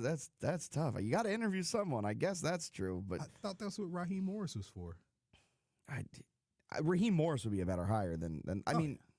The Giants, though, are a sneaky dysfunctional franchise that were able to overcome it because Tom Coughlin was a very good coach. Who won the second Super Bowl for him? For who? The Giants? Yeah. Was it Coughlin both times? Coughlin did both. Oh, dang. I did not realize that. Yeah, he was there for both. All right, so Tom Coughlin was able to overcome the dysfunction in there, but ever since then, Pat Shurmur, Ben McAdoo, I mean, all of the coaches that they've had, Brian Daboll, Joe Judge, all of them have not been able to overcome the dysfunction in that front office. And it starts and ends with the ownership. You can point to that with so many cases. And Antonio Pierce would just be kind of almost like nepotism, hiring a guy you like and hoping that it works out, and probably wouldn't work out. So good luck. Good luck, Giants. But Davis Webb in Baltimore, that's an interesting one. I'm going to keep my eye on Davis Webb to see how often he's getting interviewed this time around. If you hire a 30-year-old, man, it better be right. And whoever is greenlighting the hire, if it's not the owner themselves, if you've got to convince the owner, just know your job's on the line. Absolutely. And it's just so funny because we got that text to start the show where the texter said they have to go with a proven veteran head coach. And then literally an hour later, we're getting a notification from Adam Schefter there. And they're like, they're going after a unproven rookie coach who just got out of the league 4 years ago. Maybe this is their way to interview him for offensive coordinator. We're just overthinking it. Maybe that's what they're doing. Who knows? Yeah. Maybe they're playing 4D chess while we're over here playing 2D chess. That could be the case, but I highly doubt it. All right, we're going to get a quick break in. Step aside. We've got to talk a little bit about the college football playoff, which is happening tonight. Ole Miss, Miami, kickoff 8 p.m. The battle of how are they here? That's coming up right here on 106.1 ESPN Richmond.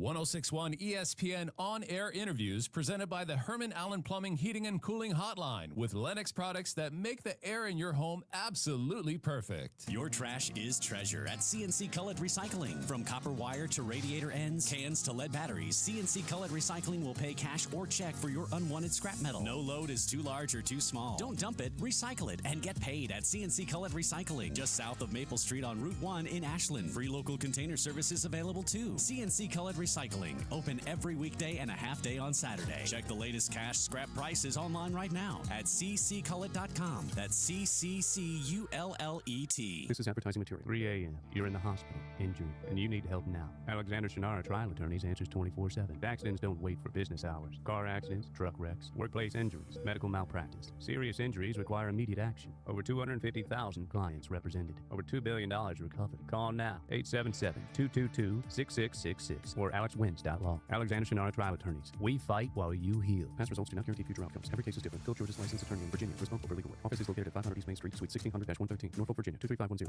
Happy New Year from East Coast Appliance. We're celebrating by extending our clearance sale. Now through January 19th, get up to 75% off Virginia's largest inventory of in-stock appliances. Thousands of dollars in savings and 0% interest for up to 12 months. Plus, you can save even more on our enormous selection of scratch and dent appliances. And don't forget to ask about our same-day or next-day delivery options. Don't miss the extended clearance sale at East Coast Appliance, where you always get the best price or it's free. See store for details. At East Coast Appliance, we used to shop all over town to make sure you were getting the best price. Now we use AI to make the process easier and a whole lot faster. We have electronic price tags on all of our appliances that scan our competitors' prices and then check our prices to make sure we're lower. We take our best price guarantees seriously, and this helps to save our customers time and money. So if you're in the market for a new appliance, just stop by your local East Coast Appliance Superstore and see for yourself. East Coast Appliance, the best price or it's free. Do you have 3 ex-wives and your current trophy wife wants a life insurance policy 3 times the size of the policies you had to purchase for your previous mistakes? If so, you need to call Big Lou at Term Provider, 800-444-2013. Big Lou is intimately familiar with your problems, and if you're 50 or 60 years old and in reasonably good health, a $1 million policy should only cost about $100 to $200 per month. Big Lou may have a solution for your previous policies as well. You may even save enough money to lighten the load on your new $1 million policy. Remember, call Big Lou. He's like you, except he's only on number 2. Call Term Provider at 800-444-2013. That's 800-444-2013 for $1 million in term life insurance that you can live with. Call Big Lou at 800-444-2013. 800-444-2013. Lake Lewis is part of Raisin Hill coverage. And every Tuesday, he joins Fitz the Bill for insider reports, film breakdowns, and Commanders news. Only on your home for the NFL all season long. 106.1 ESPN Richmond.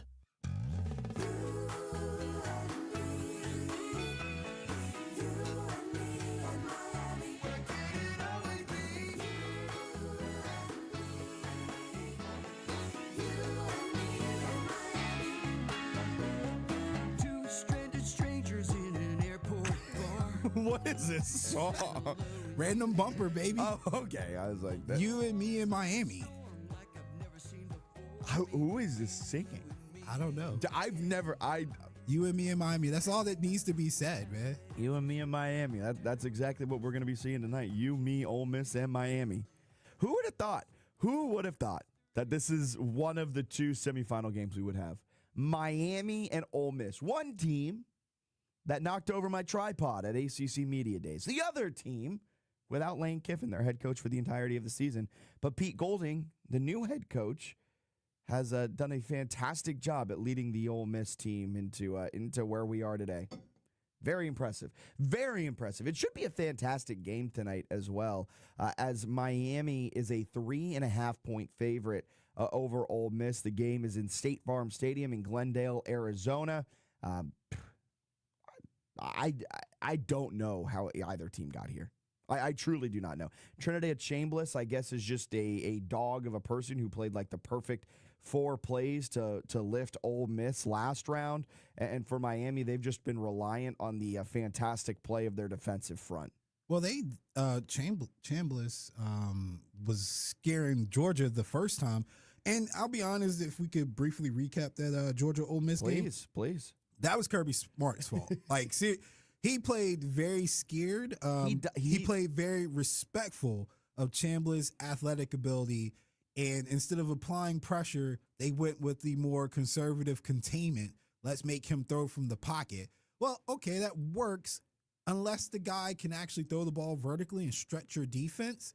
And the 4 or 5, I think it was probably less than that, but the few times, especially at the end of the game, when it was man-to-man outside the hashes and he was able to rainbow it over, like, it killed him. It really killed him. Instead of just playing typical Georgia football and getting after it. Like, it was very timid of a game plan from Kirby Smart on the defensive side, and I think that cost them more than anything, and it's strange. I mean, he is a great athlete.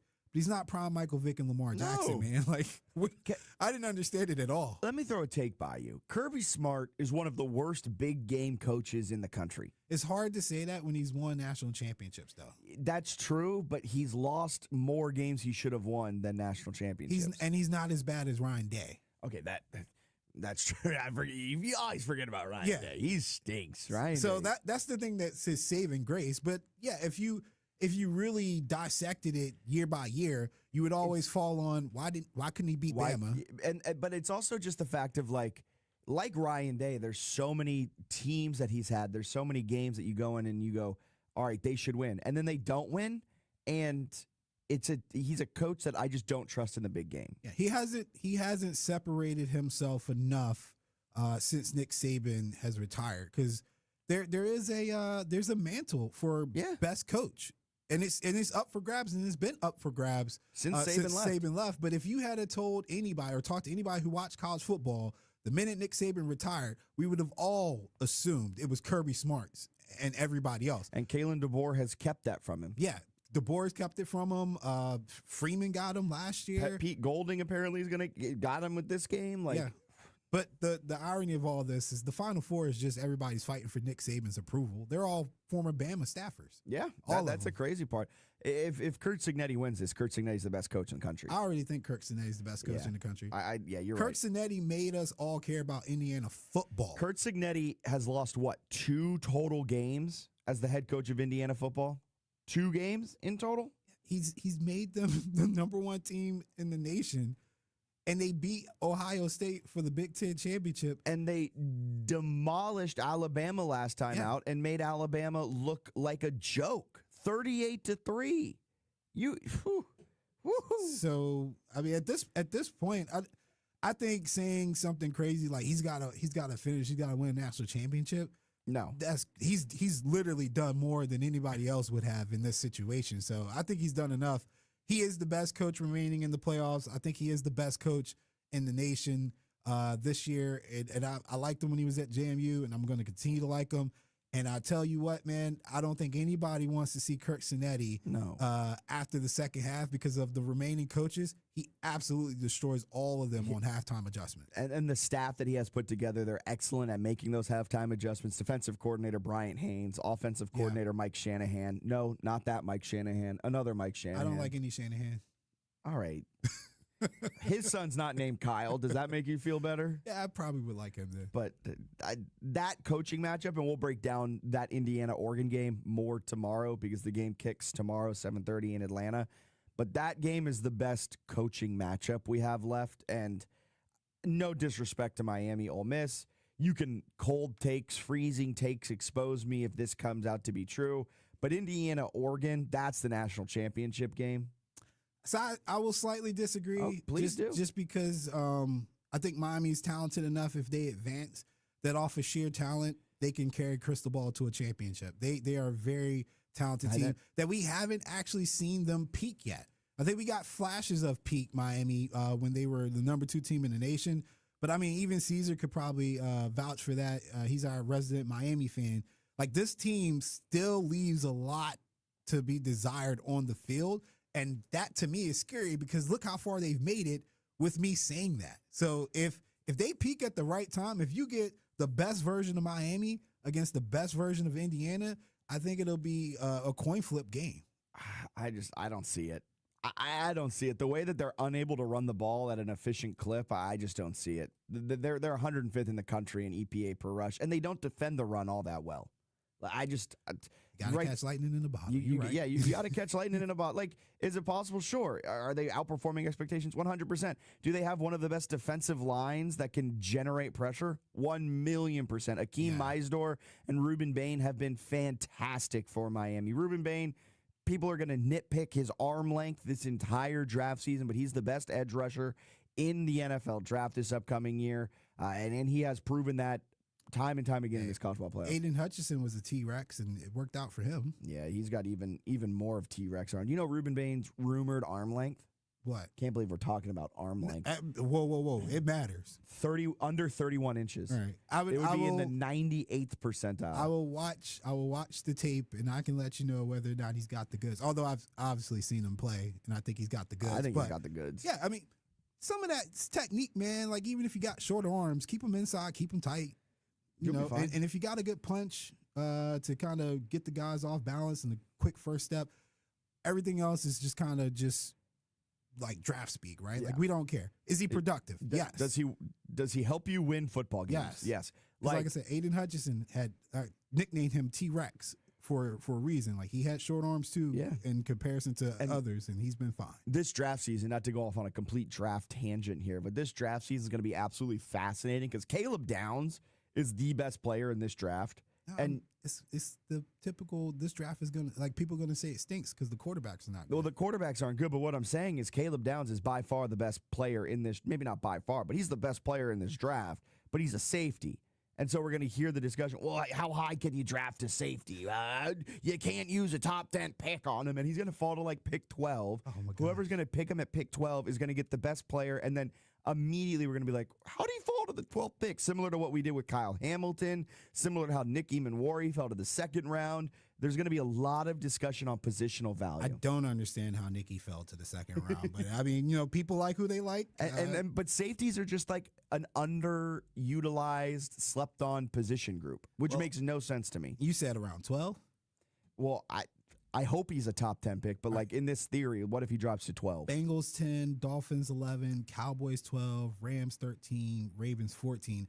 I would say the Cowboys and Dolphins and Bengals. Bengals, especially because they haven't been right since they let Jesse Bates go. But we haven't seen a safety get drafted in the top 10 since 2017 when Jamal Adams did it. And honestly, if you just based off of positional value, like the NFL is still going to be the NFL. If you were like the Commanders and somebody wanted to trade up for your 7th pick to take him, by all means, use that to your advantage. Yeah. And I'm only saying Commanders because it's right in front of me, but anybody within that 6 to 10 range, that doesn't necessarily need the best available player or has flexibility at their position, go for it. If I'm the Bengals at 10, I'm trying to trade up to 6 or 7 to try and go and maybe get Caleb Downs. But that's draft talk. That's to come later on in the offseason. For this game in front of us with Miami and Ole Miss, I do worry about Miami's ability in the trenches.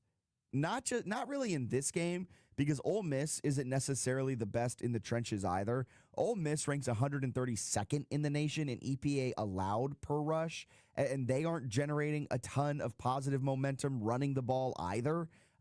Miami's rush attack and Ole Miss's rush attack fairly similar, but I mean that's the thing. Neither team offensively is really dominant in the trenches. So I know that's what the numbers say.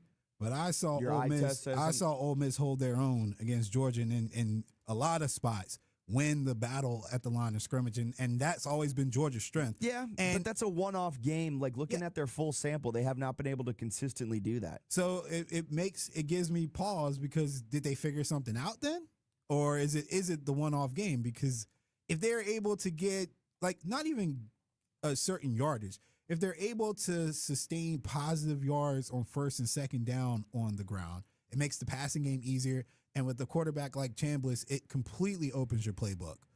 So it would have to come down to play calling. And then the storyline that we're obviously dancing around, who's going to coach?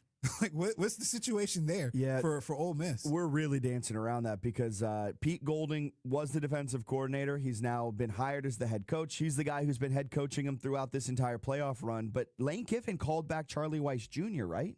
The OC? I believe he did. And I believe he's still supposed to try to make it work. But what has been affecting is the practice and prep. 1,000%. Like that. I already had my rant on Lane Kiffin yesterday. I won't have another rant on it. It's evolving into a situation where I feel like he's being petty.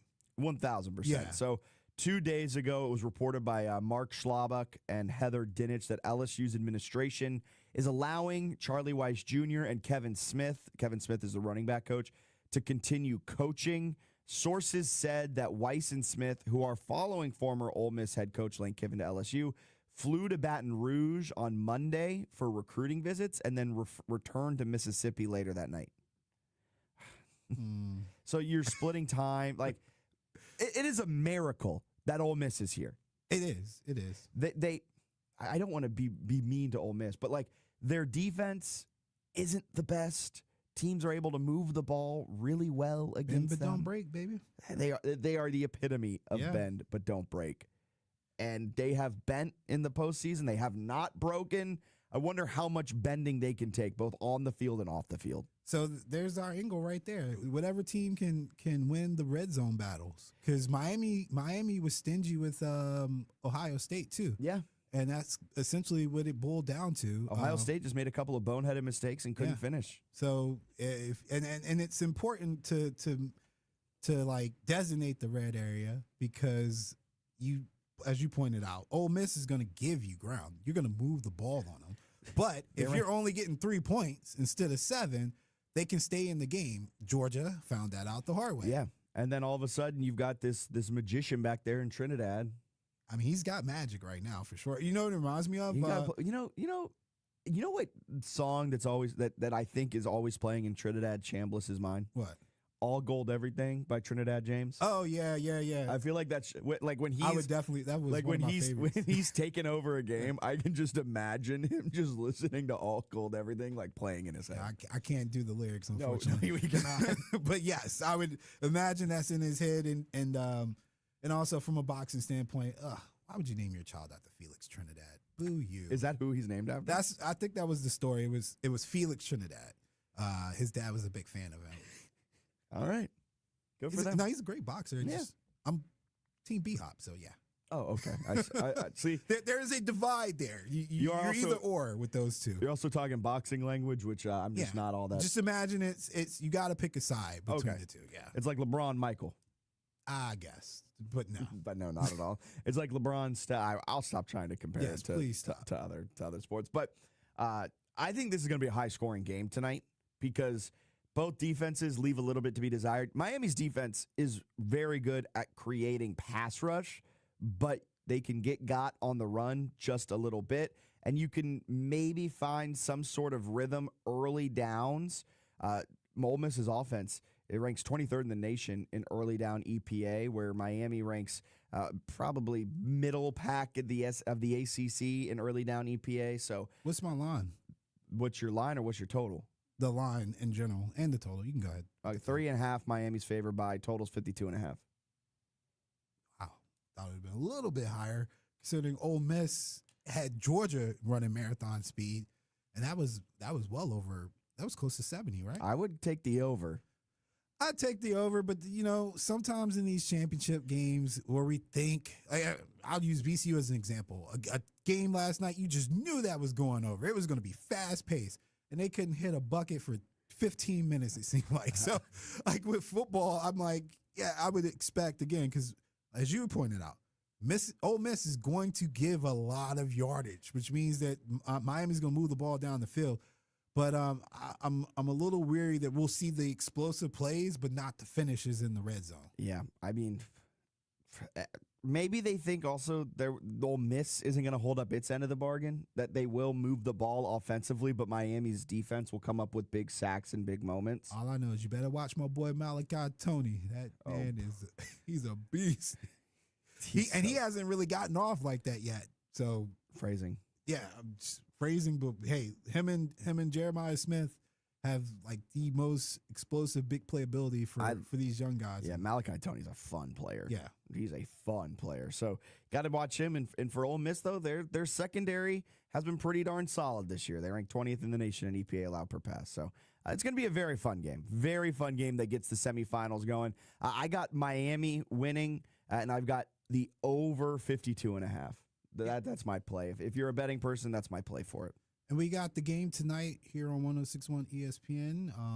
So all of our bowl season coverage is brought to you by Dave & Buster's. So if you are in the car or trying to rush home to get to see the game, we got pregame and all that stuff tonight here on 106.1. So check it out. Looking forward to it. You mentioned the VCU game. We've got to talk a little A-10 hoops on the other side of this break because VCU suffered a tough loss last night against St. Louis. First win for the Billikens inside of the Siegel Center, We were there watching the game in person, and man, oh man, what an atmosphere it was, but what an unfortunate finish for VCU fans in attendance. That's coming up. Fits the bill. A duo that's perfect together. That's Herman Allen Plumbing, Heating and Cooling, and Lennox.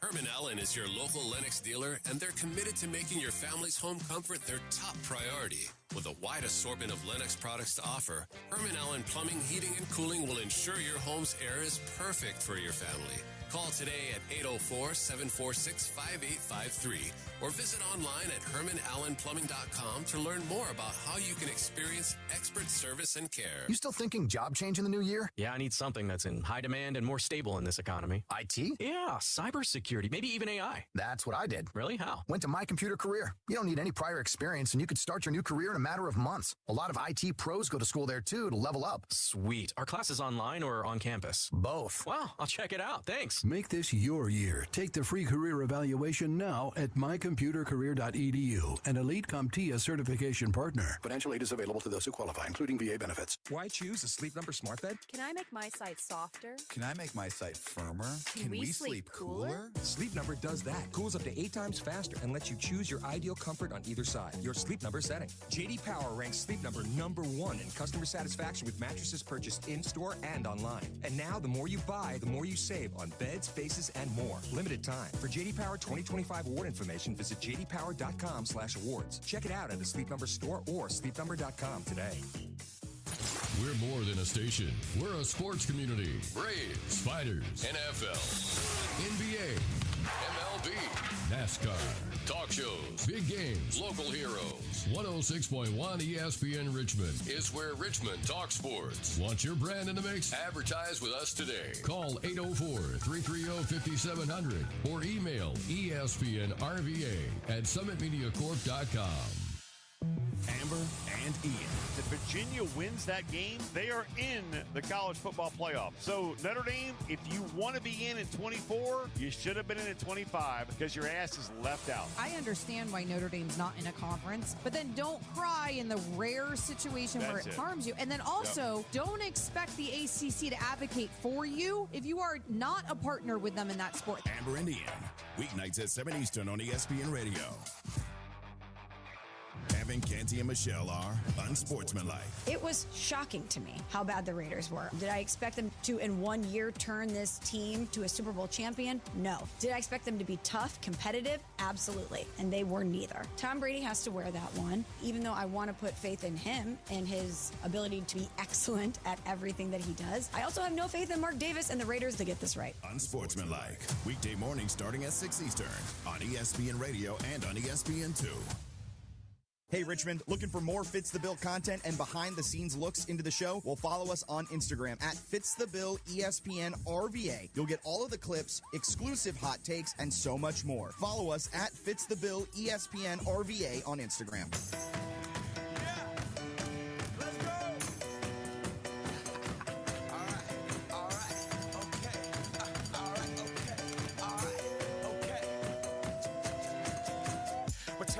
Welcome back in. Fits the Bill on this Thursday morning. I almost forgot what day it was. So last night, VCU fell to St. Louis, 71-62 in Atlantic 10 play. VCU loses for the first time against St. Louis inside of the Siegel Center. Terrence Hill, he led the Rams in scoring. And on the other side for St. Louis, Robbie Avila was relatively quiet, but the Billikens still found a rhythm. And man, oh man, do they look like a different team than they were last year. Remember last year, they just seemed a little tired all the time. This year, they seem to find a real rhythm, and it's a big reason why. It's because last year they were next to last in bench minutes. This year, they're 56th in the nation in bench minutes. You got to love those. You got to love the advanced stat nerd numbers, all of that good stuff. But Kellen Thames led the St. Louis Billikens with 18 points off of the bench. Just one starter for St. Louis scored in double figures. It was Dion Brown. For VCU, Terrence Hill Jr. led the way with 17 points off of the bench. And much like St. Louis, just one starter for VCU scored in double figures. It was Lazar Djokovic, and that pretty much sums up this game. The VCU Rams shot 29% from the field, 25% from long range. St. Louis, they shot 43% from the field. They turned the ball over 12 times. There was a combined 24 turnovers in this very sloppy, very ugly game where the Billikens came away victorious, and St. Louis now 14-1. They were picked to finish second in the A-10 preseason, and with a 2-0 A-10 record, they're tied atop the standings. So it was a good performance from St. Louis. All right, so for the fan perspective, great performance versus VCU and St. Louis's football team, because those stiff arms and offhands were working, man. I mean, look, absolutely working for St. Louis every drive. From a media perspective, the hook, all of it. Robbie Avila was Avila. I always forget how to exactly pronounce his name, but Robbie, he was hooking a lot. There were a lot of no calls. The A-10 refs were deep in their bag. Robbie Scadaboo. Yeah, it was tough. And VCU, though, they just could not find any sort of rhythm. Like, even with all of that with St. Louis, and maybe the calls weren't going for VCU, whatever it was, you just can't excuse 29% from the floor. It was sloppy play. It was tough. Your best shooter was Terrence Hill, who went 4 of 12. Yeah, and I can tell there are times still where VCU is still trying to learn what do we do when the threes are not falling. Yes. And to Coach Martelli's credit, I think his attempts to control the volume in which they shoot threes, especially recognizing when they're not hitting, is on point. Like, he effectively uses the timeouts, I think, to slow them down or reset them. So I have an issue with that. And I'm not comparing him to Odom, but when Odom was here, sometimes I would feel like they didn't have a plan B if the shot wasn't falling. I think VCU has a plan B. It just always doesn't get executed at a high clip. Yeah, like last night, they had a very clear plan B. There was a point where Michael Bell was kind of the guy they were trying to feed underneath the basket. His shots just weren't falling. So sometimes when plan A isn't working and plan B is not working, you're going to have a game where you shoot 29% from the floor. There were still positives to take away from VCU. Their defense was still fantastic, even with them being stiff-armed and hooked and everything. Like, they were able to generate a lot of chaos. They were able to really impact St. Louis. That first half was an absolute dogfight, and it was because VCU's defense mucked it up and kept it close. Unfortunately, their offense, like you said, plan A didn't work, plan B didn't work, and they are still trying to figure out, I think, the Martelli system in general, because when their go-to guy isn't scoring, like Lazar Djokovic, the team leader in points, when he's not getting going, they're kind of all like, well, who do we go to now? And it kind of skids to a halt. My biggest takeaway was that Terrence Hill is a dog. Terrence Hill Jr., I know he went 4 of 12, but he's a very good shooter. I'd love to see him get even more opportunities. Yeah, and I think this team is going to be similar to Odom's, both of Odom's teams, where they get better as the season gets longer. The unfortunate part for them is that once we start talking about quad one and all this, all the metrics that put you into the tournament, I think VC is going to find themselves, no matter what they do from here on out, they're not needing to win the A-10 to get in. I don't think an at-large is going to be on the books for them. Not at all. Yeah. Not at all. I mean, their best game remaining, they've got St. Louis one more time at St. Louis. That'll be a quad one game, but outside of that, maybe Dayton will be a quad one game at Dayton. Mason at Mason could maybe be a quad one game. So you've got only a handful of those opportunities left.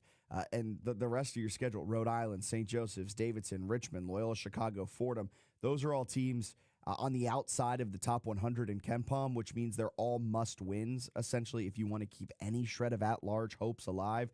And that's just not the case. So it was a really tough loss. And especially with it taking that 62-61 lead late in the second half, 2 minutes remaining, the entire game, it was a sold-out crowd in the Siegel Center. Entire game, the fans wanted to come alive. And there were so many moments where they almost were allowed to. There was a Barry Evans dunk with about 15 minutes left in the second half, brought the fans to life. They're on their feet cheering for the defensive possession. And you know what St. Louis does? Drains a three in the defender's face, and all of the fans just deflated, sit down. And, like, there were so many moments like that in the second half. Finally, they get an opportunity to cheer. Terrence Hill hits a three. He has his own little 5-0 spurt, and all of a sudden, VCU has a 62-61 lead. And then you know how St. Louis responds?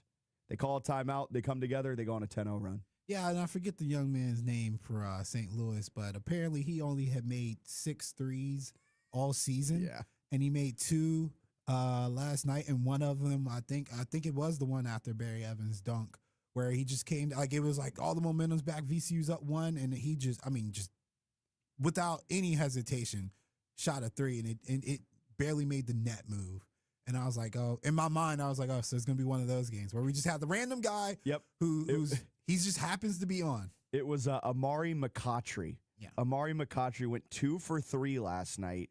And on the season, he had only one other game this entire year with multiple made threes. See, that's the type of stuff that makes you mad. My bad. My bad. It happens. That's honestly, that's the beauty of college basketball, and it makes it fun. You can have moments like that where guys just get hot. Yeah, they got hot. And St. Louis is a legit team. Never won at Siegel Center, and that was the first time. Yep, and that was a legit game. It's all right, Martelli. I'm not mad at you, bro. Nah, you're going to lose some games. You're going to lose some games. It's how do you, not to sound too coach speaking, The but Billiken's a stupid mascot anyway. There you go. There's the fan in me. All right. That's a pretty cool mascot. It's up there. It's up. You see Santa Cruz are the banana slugs. Right behind them are the Billikens. My wife asked me last night. What's a Billiken? Yeah, I was like, I don't know. Google it. It looks like a Keebler elf. I think type it's thing. I think it is like an elf of some sort. Yeah. I'm not sure its connection to St. Louis, though. Not a ram. And then continuing in A10 play here in the capital of the Commonwealth, technically not in the capital of the Commonwealth, as Richmond was up at St. Bonaventure, got an 89-80 win. Richmond now has won 3 road games this season. They've won back-to-back games after their quick little skid against Charleston Southern and George Washington. A solid performance. Will Johnston last night for Richmond. He was the game MVP. Went 9 for 9 from the free throw line, had 24 points, which was 31% of the team's scoring, and helped lead them to the win. 4 other Spiders were in double figures. A.J. Lopez had 19, Mikel Tyne had 10, Aiden Argabright had 10, and Colin Tanner had 10 as well. And look, I know Richmond's schedule this year has been easy. People are talking about it, blah, blah, blah. They're 254th in the nation in strength of schedule. I get it, but man, they're winning games they didn't win last year, and I think they are going to be a force, an unexpected force in the Atlantic 10 this year. So I know we don't often say things like this at this level of basketball, but shout out to the front court of the Richmond Spiders, because I saw Frank Mitchell courtside at the Bonaventure VCU game, and he's good. He is good, and he averages 20 for a reason. They kept him to 14 with 37 minutes of play, and he was at home. So I would say the front court definitely did their part in locking him down. And honestly, if he gets his 20 or if he gets in rhythm, that might be the deciding factor that puts the Bonnies over the Richmond Spiders. So slowing him down should definitely be commended because, again, he's been rolling this season so far. Yeah, that's exactly right. It's impressive stuff. I like what Chris Mooney's doing over there with the Spiders. Call me crazy. Call me crazy. Some people will. I know. That's why I'm saying it. And Richmond, on the other side, they've got a couple more good opportunities for some solid wins. They've got St. Louis on the schedule. They've got VCU twice. They've got another game with George Washington. And, oh, by the way, Dayton. So they've got a couple more quad one. And I know, quad one. They got Mason on their schedule as well. Quad one opportunities. Not saying they're an at-large team, but a real good shot to bolster that resume, because something that I think we forget in this like at-large discussion is the overall body of work. Where if VCU does go on to win the A10, if Richmond's able to shock the world and go on to win the A10, right? You want some quad one wins. You want to have a good quad 2, quad 3, quad 4 record, because that means you're going to be a better seed. And if you're a better seed, you have a more favorable matchup, more opportunity to go on a run.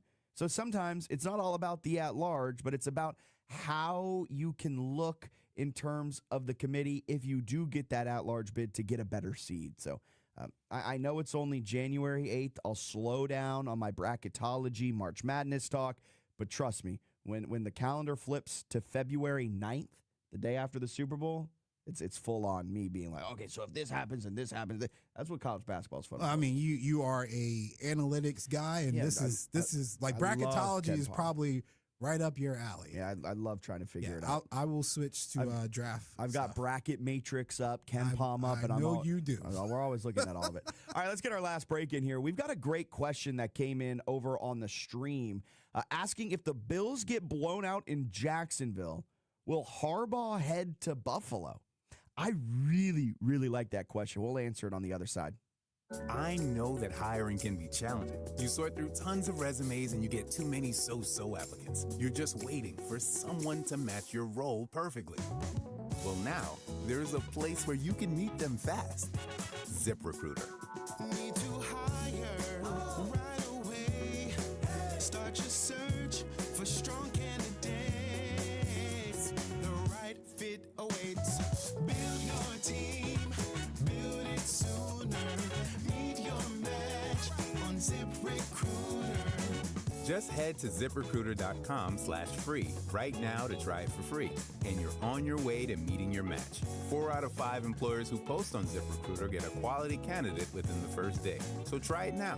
Go to ZipRecruiter.com/free. Once again, that's ZipRecruiter.com/free. Meet your match on ZipRecruiter. Try it free. Bonaire Shell is family-owned and operated and has been serving the Richmond community for over 20 years. At Bonaire Shell, you'll find old-school service with modern-day technology. And our certified technicians will get you back on the road in no time. Stop by for a quick fill-up, shop for new tires, ask us about a check engine light, or let us help with any of your auto service needs. Find us at 8762 Huguenot Road near the historic Bonaire section of Southside and online at bonaireshell.com. Member Week is here for pros at Lowe's. Get up to 40% off hundreds of items from tools and paint to kitchen and bath and more. Just in time to stock up for this year's jobs. Plus, earn 5 times the points on an eligible purchase. Shop member deals in-store and online from January 8th through the 14th. Still not a member? Join for free today. Lowe's. We help, you save. Point boosters subject to exclusions and more terms apply. Loyalty program subject to terms and conditions. Visit Lowe's.com/terms for details. Subject to change. The new year brings new health goals and wealth goals. Protecting your identity is an important step. Your info is in endless places that could expose you to identity theft, leading to lost funds. LifeLock monitors millions of data points per second. If your identity is stolen, our restoration specialists will fix it, guaranteed, or your money back. Resolve to make identity health and wealth part of your New Year's goals with LifeLock. Save up to 40% your first year with promo code NEWS. Visit lifelock.com. Terms apply. From Hot Topics in the morning to Spider Pride in the evening, 106.1 ESPN Richmond keeps you talking. Fitz the Bill, Border to Border, the Mashup Hour, and the Sports Huddle. Always live and always local. 106.1, where Richmond talks sports.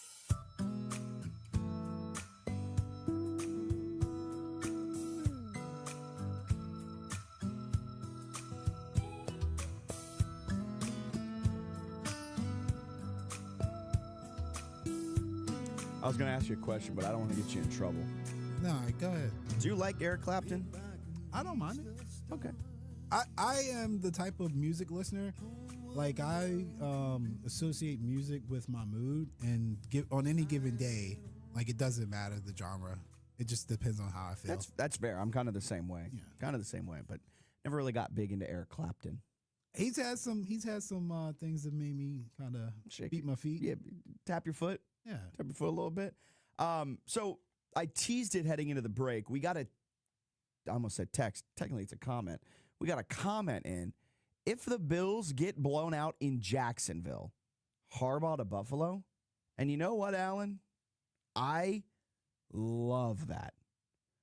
I love that. I think if you're the Buffalo Bills, I think there's a little part of you that wants to get blown out in Jacksonville this Sunday so that you can fire McDermott and hire Harbaugh. That would be an amazing landing spot. Harbaugh is not taking any interviews for a head coaching job until next week. So maybe he has some thoughts. Maybe the Bills are one of the teams that have called him. I love that. Love that idea. I'm not opposed to it at all. I think that is automatically the best spot. I think it's the best QB. I think it's the best supporting staff. I think it's the best everything. I think Harbaugh could go in there and win a Super Bowl within 24 months. I don't know about that because it's still the Bills, but it gives them a better chance than what they got with McDermott. No, they can grace that new stadium with a Super Bowl banner in an instant. I love that idea. I mean, we were talking about it earlier, where of the openings now, who has the best spot for a QB? It's the Giants, but I don't think Harbaugh wants to go there. And then the Falcons have the best roster, but they have a huge question mark at quarterback. This is both the best roster and the best quarterback. I think that'd be a fun one. I love that question. I love that idea at Hilltopper TA. All right, let's go out to the phone lines. We've got Bruce on line one. Good morning, Bruce. How we doing?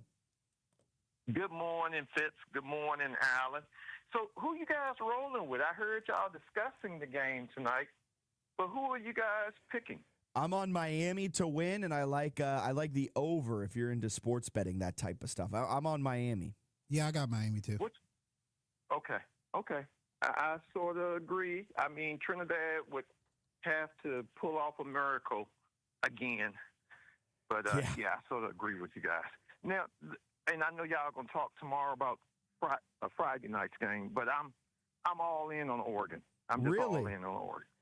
I am. Fitz, Alan, y'all probably, I didn't tell you guys, but when we were in Miami, we were in the same hotel with Oregon. Really? And had a chance to sit down with the running back and Ethan Stewart, the senior. I think he's going to play Friday. So he's been out with injury. He was hoping to play against the first game. Against JMU. He's been out with injury. He knew he was. They joked me about JMU. He knew he wasn't playing in that game. Okay. Yeah. So, but the game they won against Texas, he was hoping to play, but I think he's going to play against Indiana, and he's number 7. He's the real deal. So a lot of those guys were just super cool, but they actually sat down.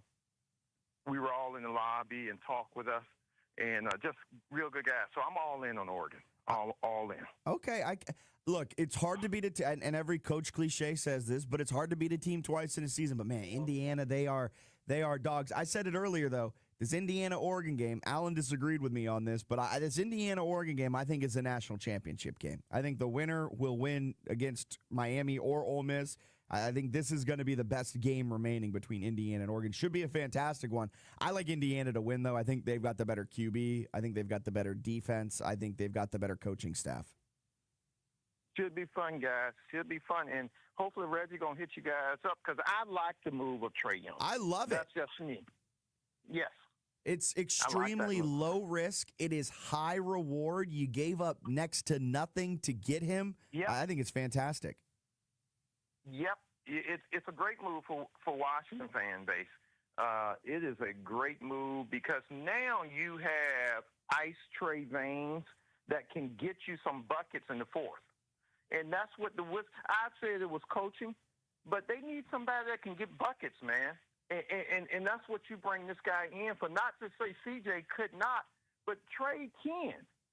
And so you got a guy now that's going to excite Capital One Arena, and not, hey, this year may be a distant hope, but next year, watch out for the Wizards, guys. They got to add a little defense. They got to figure some things out, but they've got so much cap space too. Like so many parts of this trade I absolutely love. Bruce, appreciate you calling in. We'll catch up again soon. Have a great rest of your Thursday. Thanks, guys. There goes Bruce. But I mean, he's right. There is so much to like about this move. You've got an offensive star. You've got a guy you can build around. He is a guy who has gotten the Atlanta Hawks to the Eastern Conference Finals early on in his career. He was never really able to replicate that success again, but who's to say they can't do it in Washington? All of the cap space they have this offseason, they can go out, they can get a couple of good defensive guys, add to that roster. They've got the young guys of Koulibaly. They've got Alex Sarr. They've got Trey Johnson. I really like the move. The fact they had to give up nothing in the future, I give this move an A. It is a full-on A. Not an A+, but it's an A, a solid A. Alan, I got to ask you a really important question. Yes. Where do you think Eric Clapton's from? Where do I think he's from? Yeah. Man. It's like Mississippi or something? He's from England. Oh. Well, that's disappointing. I thought the same thing as you, though. I was like, oh, this guy's like an old school Americana type of guy. Well, Nope, that's like Slick Rick. He's British. Really? Yeah. Huh. The more you know. The more you know. Well, 21 Savage is British. Yeah, that one was a shock. Remember when he got deported? Apparently, it's rough over there. Who knew? Who knew that the streets over there were rougher than over here, and it's worth coming over here? I would have never guessed that. Would have never guessed that. Coming up on tomorrow's show, Dan Pizzuta, friend of the program, he'll be joining us in the second hour to preview all things coming up with the NFL Wild Card Weekend. Every single game we'll dive into with Dan. He's got some of the best numbers out there, one of the best guys covering the NFL. You can follow him on Twitter at Dan Pizzuta. He'll be joining at around 9:15, so you don't want to miss it. Super pumped to have him on because I got to see if he agrees with me if the Jaguars are the sneaky dark horse pick to make it out of the AFC. I want to try and see if I'm on an island here, because I love Jacksonville to win the AFC. I think they are a fun team, and it's unfortunate the Buffalo Bills got them. But, hey, if the Bills lose to Jacksonville, go out, you hire Harbaugh. That's a win-win, a lose-win situation. I was going to say it's a win-win, but quite literally it's a lose-win situation. And Stefanski still becomes the second option. Stefanski should be Baltimore's first option. Well, I'm sure if I'm picking between Stefanski and McDermott, I probably would go McDermott. If I'm the Giants right here, right now, get this Antonio Pierce nonsense off my timeline. If I'm the Giants right here, right now, I'm calling Kevin Stefanski and I'm saying the job is yours. I think he would be a fantastic. I think he is the best hire out there, not named Harbaugh. And if you're the Giants, you can kind of get ahead of the curve. Harbaugh's not coming to you. Get ahead of the curve, because once the Harbaugh domino falls, Stefanski's the hottest name on the market. So if you can land him before the Harbaugh domino falls, which won't fall until next week, because that's when Harbaugh's doing all of his interviews, you are sitting pretty. All right, coming up next, Clinton and Friends. That takes you into the Rich Eisen Show. We're back live and local at 4 p.m. with Matt Joseph's special new edition of the Sports Huddle with Bob Black. You don't want to miss it. All right here on 106.1 ESPN Richmond, where Richmond talks sports. This has been Fitz the Bill. See you guys tomorrow, 8 a.m.